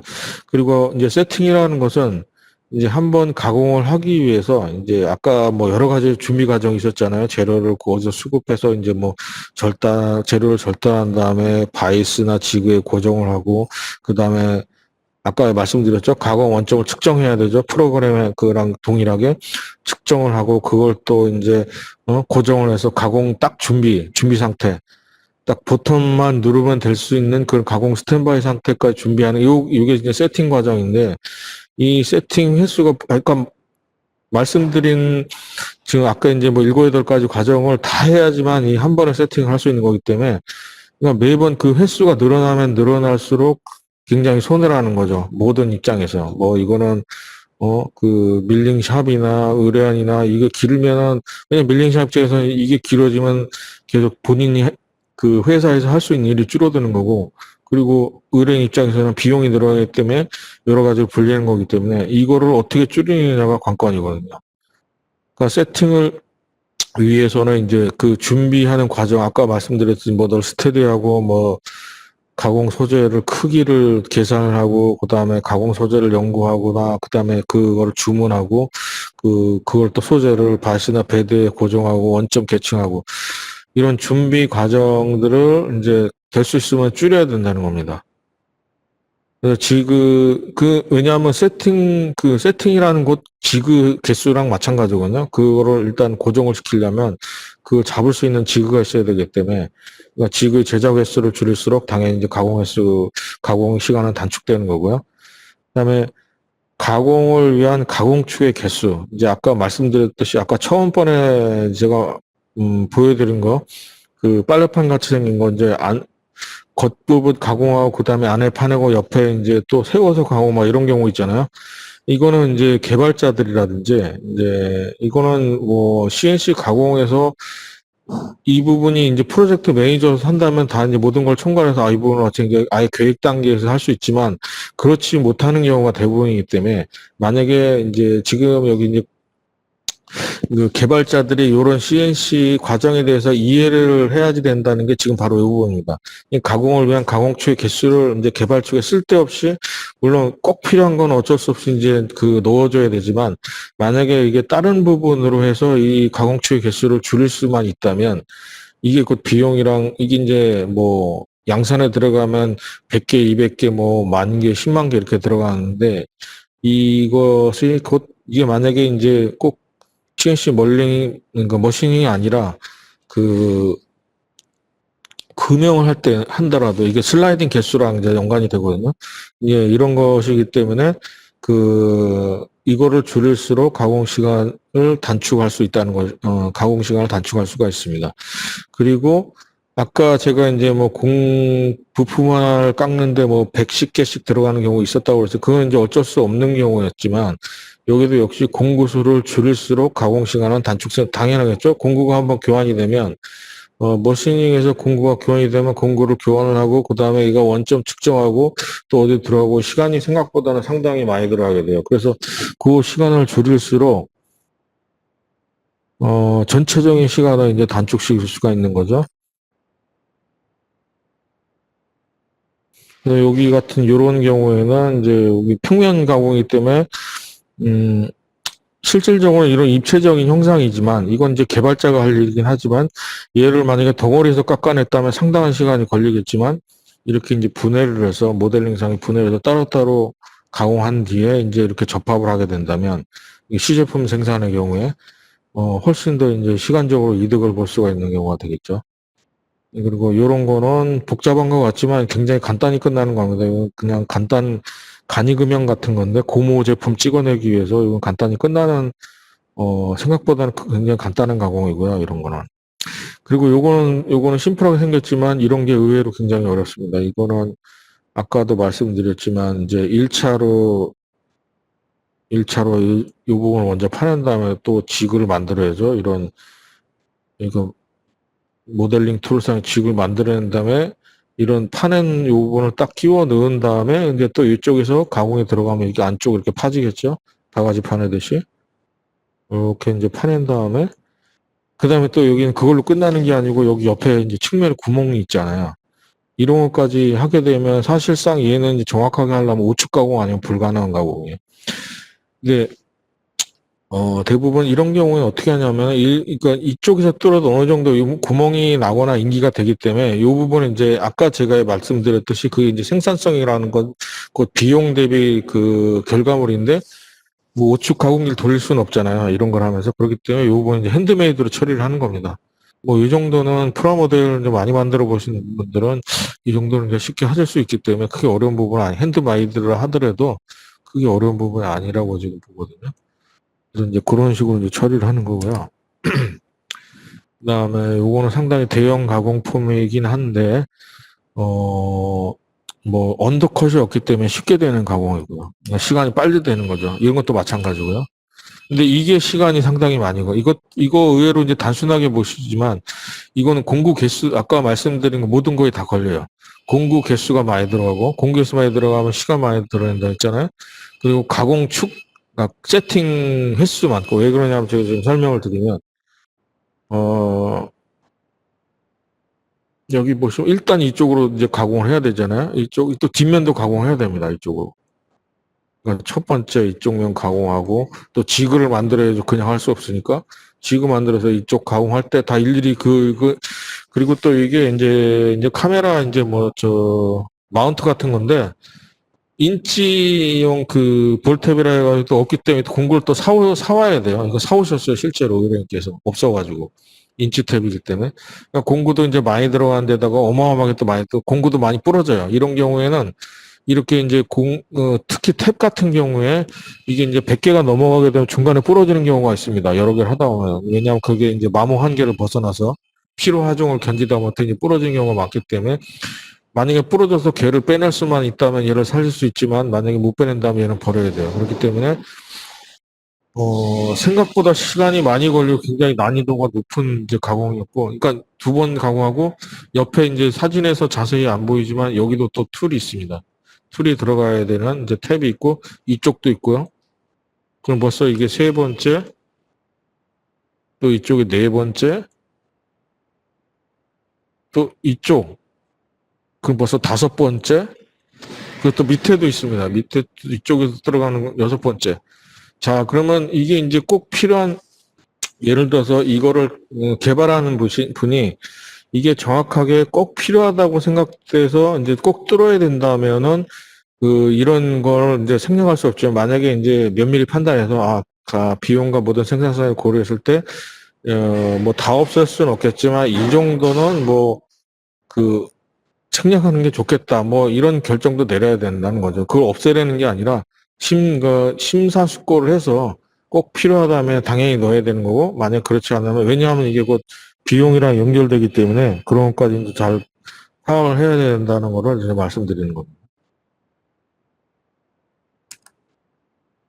그리고 요거는 이제 제가 개발했던 이제 치과 쪽에서 교학기라고 하는데요. 이제 이거 3D 옛날에는 이제 인상제라고 해서 치과에 가면은 이제 본을 뜨잖아요. 본을 이렇게 뭐 실리콘 같은 거 물어가지고 5분 기다리면 굳어서 거기다 이제 섞어 부어서 그걸 모형으로 이제 기공사들이 치과 보철물을 제작하지만 요즘에는 이제 많이 3D 인상을 그렇게 물어가지고 뜯는 게 아니라 3차원 측정기가 있어요. 레이저 측정기로 재면은 레이저 쏘듯이 이렇게 쭉 하면 입체적으로 걔가 입력이 돼서 3D 데이터로 이제 컴퓨터로 입력이 돼요. 그러면 그가 옛날에는 인상 뜬 거를 치과에서 치과 기공소로 이제 뭐 배달이나 택배를 통해서 이제 갔지만 요즘에는 3D 데이터이기 때문에 그냥 메일이나 간단히 보낼 수 있거든요. 그래서 그 메일을 받은 치과 이용자가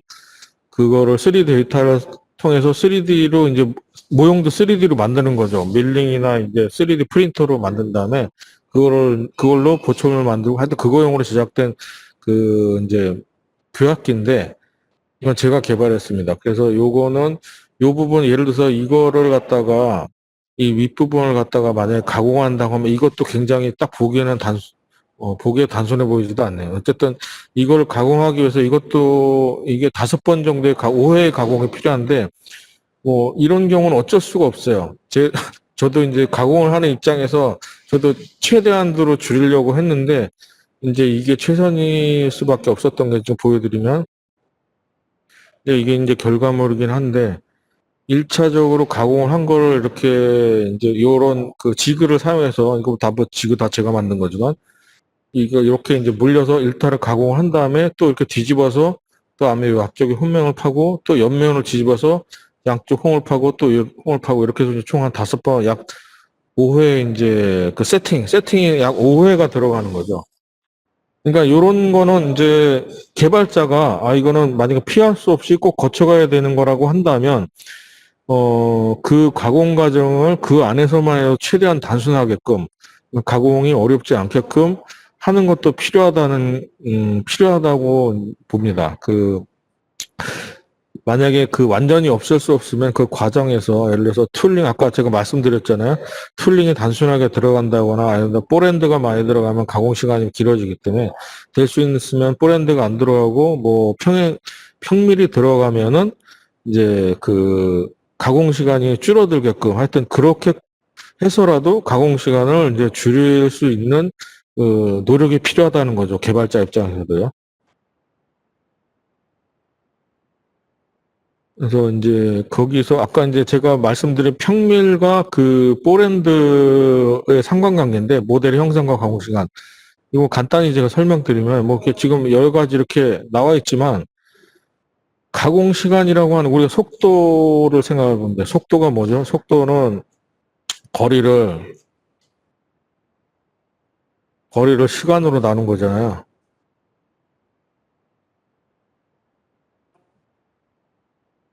이게 이제 속도인데 그러면은 시간은 거꾸로 이거를 나눈 거기 때문에 시간이라고 하는 것은 예를 들어서 이제 예를 들어서 갈 수 있는 속도가 있어요. 그 툴이 밀링 머신이 갈 수 있는 예를 들어서 곧 속도가 이렇게 있는데 속도로 어차피 정해진 속도는 정해져 있기 때문에 일단은 예를 들어서 이제 가야 되는 거리 예를 들어서 우리가 밀링 프로그램은 결국엔 다 선이거든요. 얘가 이제 공구가 이렇게 딱 내려와서 얘가 이렇게 다 선이야, 선. 이렇게 움직이고 이렇게 딱 공구를 터치를 하고 또 떠서 위로 올라오고 공구 이제 가공하는 걸 보셨으면 아시겠지만 이것도 다 결국은 시간이에요. 이렇게 움직이고 다 이런 운동이거든요. 이렇게 올라갔다가 또 이렇게 이렇게 평면 가공에다 쭉 올라오고 또 예를 들어 보랜드 가공에다 이렇게 촘촘하게 들어가고 이 선을 다 연결한 총 길이 결국엔 이 총 길이를 줄이는 게 이제 그 시간을 단축하는 건데 이 길이가 가장 짧으려면 큰 툴로 가지고 예를 들어서 평면을 가공한다고 한다면 예를 들어서 이만한 면적을 갖다가 한 번에 좀 짧은 시간에 갖다 이따만한 그 지름으로 이제 물론 가정된 거겠지만 이따만 지름 이게 이제 평면이라고 한다 그냥 한번 이렇게 지나가고 이렇게 지나가고 이렇게 지나가고 이렇게 지나면 끝나는 거잖아요. 굉장히 짧은 거지만 근데 만약에 이게 미세하게 이게 딱 뭐 평면에 이제 수평면을 이렇게 가능하지만 만약에 이게 미세하게 평면이 하지만 약간 이게 1도라도 경사가 져 있다. 아주 작은 각도로 하더라도 이게 만약에 1도의 경사가 있다 하면 절대로 이걸로 가공이 안 되겠죠. 이런 거. 그때는 무조건 뽀랜드가 들어가야 됩니다. 만약에 이제 오축 가공가 있다면 이 배들을 이렇게 회전시켜서 이걸 수평으로 만든 다음에 할 수는 있지만 그렇지 않다고 한다면 얘를 뽀랜드로 해야 되겠다. 뽀랜드로 하게 되면 이 간격이 촘촘하지 않으면 이 면이 이렇게 될 거잖아요. 이렇게 파도 모양처럼. 그러니까 최대한대로 손의 감각이 느껴지지 않거나 눈에 안 보이게 할 점, 이게 굉장히 그 미세하게 이거 하게 되면은 이 간기역을 굉장히 촘촘하게, 그러니까 대부분 이 정도 하려면은 한 뭐 60 마이크론, 70 마이크론, 0.07mm. 그러니까 이 0.07, 0.06mm 간격으로 촘촘하게 이거 왔다 갔다. 그러니까 다행히 이제 길이가 길어지는 거죠. 포랜드 같은 경우에. 그러니까 길이가 길어지면 이게 곧 시간이잖아요. 아까 말씀드린 대로. 그러니까 시간이 짧으려면은 그런 요소를 많이 만들면 안 되겠다. 아까 말씀드렸듯이 그건 개발자가 결정한 일이긴 하지만, 이건 디자인상으로 이 부분이 필요해. 그러면 어쩔 수 없는 겁니다. 하지만 내가 이 부분은 포기하더라도 다른 부분에서는 최대한으로 전략을 한다거나 아니면 개발 단계에서 될 수 있으면은 그런 부분이 안 생기게끔 뭐 모델 얼마든지 그건 디자인하기 나름이거든요. 디자인하거나 설계하기 나름이기 때문에 저는 이제 제가 이제 그것까지 하기 때문에 아예 그 계획 단계에서 그거를 이제 염두에서 설계를 하지만 그렇지 않은 경우에는 그게 이제 그 비효율성과 연관될 수 있어요. 물론 가공이 안 되는 건 아니지만 시간이 많이 걸리고 재료 소모도 많고 뭐 이런 거랑 연관이 될 수가 있습니다. 그래서 그런 거를 잘 파악을 하셔가지고 하는 게 이제 중요하다고 볼 수가 있겠죠. 그러니까 요런 거 같은 경우에는 이제 아까 이제 판을 이제 따로따로 해가지고 또 제가 설계한 거긴 한데 접합해서 이제 시제품을 만들었던 거고요.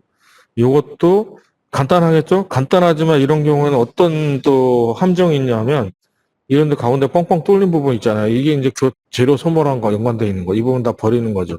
근데 뭐 어쩔 수 없잖아요. 특히 이제 이 부분 같은 경우에는 이걸 만들기 위해서 이 가운데 부분을 다 버려야 된다는. 여기는 이제 가공 시간은 뭐 그렇게 길지 않지만 뭐 결국 이것도 다 이거 따내는 것도 시간이긴 한데 어쨌든 재료 소모가 이제 많다는 거 그런 단점이 있고요.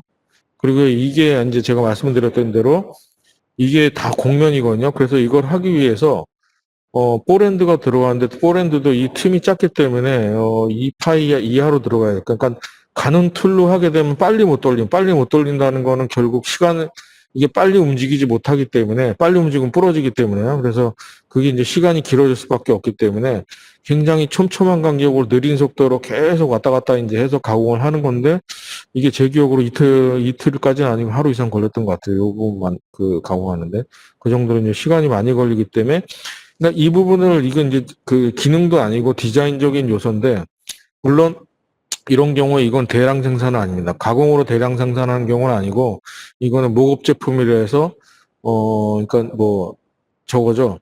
그 금형을 이런 형태로 파는 거 금형 비용이 올라가겠죠. 아무래도 그 올라갈 수밖에 없죠. 당연히 올라가는 시간이 이제 길어질 테니까 뭐 그런 것도 연관이 있기 때문에 이런 게 예를 들어서 이제 디자인 요소로서 꼭 필요하다고 한다면 넣지만 그렇지 않으면 최소한으로 넣거나 하여튼 그건 개발자가 결정해서 합리적인 합리적인 선에서 그걸 결정하는 게 좋다고 봅니다.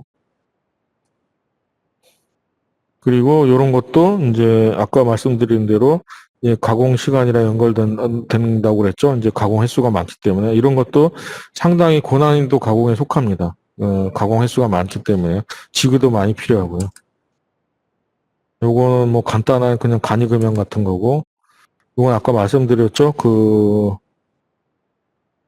덩어리에서 깎는 거보다는 그냥 그 따로따로 해서 따로따로 분해해서 이제 붙이는 방법을 이제 했던 거고, 이렇게요.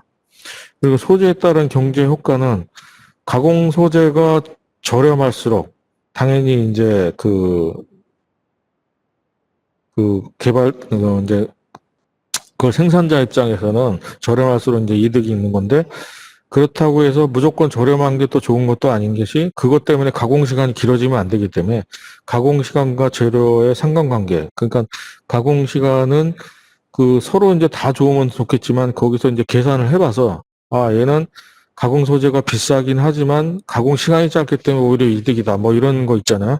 그런 쪽으로 그리고 만약에 대량 생산을 해야 된다. 보통 이제 지금 여기서 말씀드리는 건 가공으로 인한 대량 생산 말씀이니까 대부분 물론 금형으로 하는 부분이 많지만 이런 게 이제 여러분 이제 잘 이런 거 관심 있으시면 분들은 많이 보셨겠지만 예를 들어서 이제 그 RC 그러니까 장난감 같은 거 있잖아요. RC RC 부품 중에 그런 이런 가공으로 하는 대량 생산이 많아요. 특히 이제 지금은 중국이나 이런 쪽에서 많이 생산을 하는데 되게 크기가 작으면서 대량으로 여러 개를 이제 한꺼번에 밀링 가공해서 이제 양산하는 경우죠.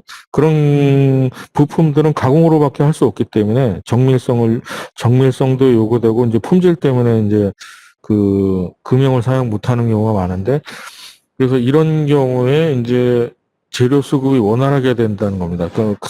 왜냐하면 재료 수급이 안 돼서 공기가 지연이 되고, 막 예를 들어서 납품이 늦게 된다면 그것도 역시 비용이기 때문에 그 아까 말씀드린 대로 이제 재료 자체 가격뿐만 아니라 그다음에 거기에 물린 가공 시간 그리고 심지어는 지금 말씀드린 대로 재료 수급의 원활성까지 이제 고려해야지 된다는 겁니다.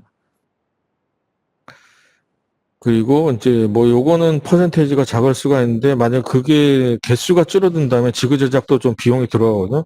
그러니까 지그 제작에 들어가는 비용까지 산정해서 그거를 절감할 수 있는 방안을 모색해야 된다는 말씀이고요. 그다음에 가공 소재와 작업성에 따른 경제 효과는 이것도 뭐 당연한 얘기인데 일단 쉽게 뭐 가볍고 쉽게 이제 장착할 수 있는 거는 이제 빨리빨리 할 수 있기 때문에 여러 가지 경제적인 효과가 있지만 그다음에 일회 세팅에 이제 적합한 크기를 산정해서 그러니까 우리가 이제 여러 개를 한다고 하면은 예를 들어서 뭐 100개, 1000개, 만 개까지는 보통 CNC 밀링을 하진 않겠지만 보통 그 블록이 있을 거예요. 그러니까는 그 대부분 이제 최대한으로 얹겠죠. 한 번에 할 수 있는. 왜냐하면 세팅 횟수를 줄이려고.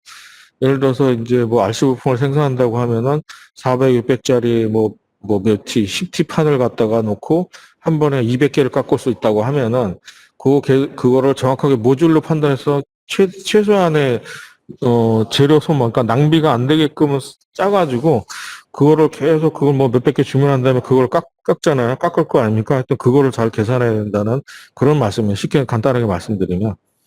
그러니까 여기에도 역시 그런 게 이제 딱딱딱딱 모듈화되어 있고 딱 모든 게 전략적으로 잘 기획이 돼 있으면은 거기에 들어가는 시간이 절약이 되기 때문에 곧 그게 이제 비용 절감이라 연결된다고 볼 수가 있겠습니다. 그다음에 이것도 뭐 마찬가지 얘기인데 여러 가지 이제 그 과정이 있을 거예요. 뭐 아까도 얘기했지만 1번 과정, 2번 과정 그리고 부품이 또 이쪽에 되는 경우 이렇게 부품이 그러니까 여러 개로 나눠져 있는 가공 같은 경우에는 이쪽에서 가공되는 경우 저쪽에서 가공돼서 연관성이 있는 경우가 있을 수 있거든요. 그때 이제 서로 이제 플로우 차트까지 이제 그린다기보다 그걸 이제 잘 계획을 해서 어느 한 부분에 계속 정체가 되지 않게끔 그러니까 정체되는 공간이 생길 수도 있고 안 생길 수 있는데 될 수 있으면 그 부분이 안 생기게끔 잘 계획을 하는 것이 중요하다고 볼 수 있겠습니다. 그리고 제조 양산을 위한 이제 전략이라고 할까? 이제 뭐 아까 말씀드린 거에다 복습이에요. 그러니까는 부품을 설계할 때 아까 말씀 다 드렸죠.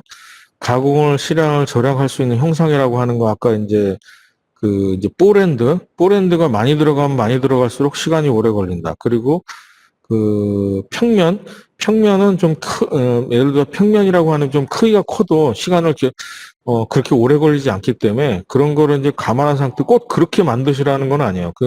그거를 머릿속에 이제 염두에 둔 설계하고 그거를 완전히 무시하고 한 설계하고는 분명히 다릅니다. 그렇다고 해서 그걸 무시하고 했다고 해서 꼭 걔가 멋지고 아름다운 제품이라고 볼 수는 없고 그리고 반대로 그거를 고려했다고 해서 뭐지? 꼭 거기에 연관돼서 모양이 이상하게 나오면 그러진 않거든요. 저도 디자이너자 개발자였기 때문에 그건 충분히 그 안에서 해결할 수 있기 때문에 얼마든지 연구하겠다 나름이거든요. 그래서 가공축이 아까 이제 다 말씀드린 거죠. 가공축이 많이 발생하지 않도록 해야 되고, 그다음에 재료의 낭벌수를 줄일 수 있도록 해야 되고, 그리고 외관이나 기능에 영향을 주지 않는 부분에서 양산을 위한 최적화, 아까 그거 다 적용하라는 말씀입니다. 시간과 연결되는 부분이 비용이기 때문에 그걸 적용해서 이제 해야지 된다는 거 말씀드린 거고요. 그다음에 이제 이건 가공하는 사람이 이제 결정할 문제인데, 다 아까 드린 말씀입니다. 소매량을 최소화하고, 세팅당 소요 시간을 최소로 할 수 있는 전략을 수립을 하고, 1회 세팅에 적합한 크기 상점에서 아까 모듈 단위로 이제 구입을 한꺼번에 이제 해서 그 시간을 줄인다고 그랬죠. 그리고 이제 가공 시간을 단축할 수 있는 가공축을 이제 결정하는 것도 굉장히 중요한 제가 요소라고 말씀드렸고요. 그다음에 부품당 지그의 사용 횟수를 최소화, 아까 당연한 얘기죠. 그다음에 지그 제작에 소요되는 시간을 최소화. 툴 소모량도 곧 도입니까요. 그리고 툴 파손 마찬가지입니다. 툴 소모량, 툴 파손 최소화할 수 있는 툴링 프로그램. 이거는 이제 경험에 의해서 자기 이제 아까 말씀드린 그 트라이얼 아니라 시행착오를 통한 그 노트 있잖아요. 그 오답 노트 같은 거죠. 그거를 가지고 있어야 돼요. 이런 기술자라고 한다면, 아, 이런 경우에 어떻게 툴이 부러지고 안 되게 하려면 어떻게 하냐. 그런 데이터를 가지고 이제 접근을 해야지 이런 부분을 최소화할 수 있다고 지금 말씀드립니다. 그다음에 실제 케이스 사례는 뭐 요거는 이제 그 바이크 부품인데 이런 식으로 이제 되는 것 이거 이제 단순한 이제 이건 3차원 가공이요. 아니 그러니까 1차 가공으로 끝나는 부품들. 요거는 2차 가공까지 들어가야 되는 부품 이제 뭐 목업 모형이었는데 2차 가공 한 번 가공하고 뒤집어서 가공. 요것도 그렇게 난이도 있는 거 아니. 이제 요런 것들이 이제 좀 난이도 있는 아까 이제 요거 제가 개발했던 건데 보통 적게는 3차, 많게는 6차까지 되는 가공까지 있습니다. 그래서 이런 것들은 이렇게 1차로 이제 아까 말씀드린 대로 이렇게 부품을 다 따내신 다음에 이렇게 이제 다 따내는 거예요. 따낸 다음에 여기 뭐 여러 가지 얘기했지만 그게 이제 그 다음에 이제 이렇게 지그를 만드는 겁니다. 지그를 이렇게 만들어서 이렇게 다 만들어서 거기 홈에 들어갈 수 있게끔 따낸 거를 이렇게 아까 이거 있겠죠? 이거 조그만 부분들이 따낸 부분에 요 부분을 끼워 넣어서 이제 그 다음 가공을 하는 거예요. 이렇게 끼워가지고 이렇게 가공하는 모습을 이제 보여드리고 있습니다. 이렇게 아까 홈 파가지고 다 집어넣었죠. 이거 아까 이제 그 지그에다가 이렇게 이 부분이 이제 제가 아까 말씀드린 것 중에 그걸 거예요. 가공하는 입장에서 가장 어려운 부분이 바로 이런 부분입니다. 그 뭐냐면 잡기가 어렵대. 잡는 게 제일 중요하고 어렵습니다. 그래서 잡을 때 잘못하면 이거 튀어나가요. 왜냐하면 잡는 면적이 좁고 굉장히 얇기 때문에 그렇다고 안 잡을 수는 없고 연필 한 손으로 못 깎듯이 그래서 이런 부분이 굉장히 어렵습니다. 이 큰 부분이 오히려 쉽고 이런 부분이 왜냐하면 불량 발생 튀어나가면 그냥 버려야 되는 거기 때문에 그 지그를 설계할 때 가장 어려운 부분이 바로 이런 부품이 아닐까 생각합니다. 뭐 이런 거는 횟수는 많지만 번거로움 많지 않게 어려운 가공은 아니거든요. 이거 뭐 6차까지 되는 가공이라고 아까 전 아니 5차까지 되는 가공이라고 말씀드렸는데 뭐 이렇게 요것도 이제 가공을 지그를 해서 그러니까 지그를 사용해서 이제 세팅을 한 다음에 그렇게 이제 가공을 3차까지 4차까지 해서 이제 완성된 거를 이렇게 보여드리고 있습니다. 네. 이렇게 이제 완성품이 이렇게 나오게 되는 거죠. 그러니까 효율적인 여기서 이제 요거는 이제 생산하는 생산자 그러니까 가공자 입장에서는 가장 중요한 건 지그 싸움이라고 말씀드렸듯이 일단 CNC 머시닝을 이제 프로그램을 하는 입장에서는 지그 설계예요, 결국. 1차, 2차 이제 전략을 짠 다음에 결론을 말씀드리면 이제 CNC 프로그래머하고 오퍼레이터가 할 일은 지그를 얼마나 잘 경제적으로 그리고 그 소모량을 재료의 소모를 최소한으로 줄일 수 있는 지그를 잘 만드느냐. 그게 이제 제일 중요한 포인트고요. 그다음에 이제 만약 개발자 입장에서는 아까 그 가공 과정을 뭐 완벽하게 전문가처럼 이해하지 못한다 하더라도 그거를 염두에 두고 아까 말씀드렸잖아요. 포핸드와 그 평핸드밀 그 차이만 아셔도 상당한 많은 변화가 있을 거예요. 그러니까 그거를 감안한 설계를 해서 최대한도로 이제 효율성을 높이는 양산을 했을 때 효율성을 높이는 설계가 가장 좋은 설계가 아닐까 지금 생각을 합니다. 이렇게 이제 완성된 걸 보여드린 거고요. 네, 오늘은 이제 여기까지 긴 시간 이제 시청해 주셔서 감사드리고요. 오늘 제가 준비한 건 여기까지고 오늘의 이 CNC 가공과 제조 양산과 CNC 가공 그 세미나를 여기서 마치도록 하겠습니다. 예, 감사합니다.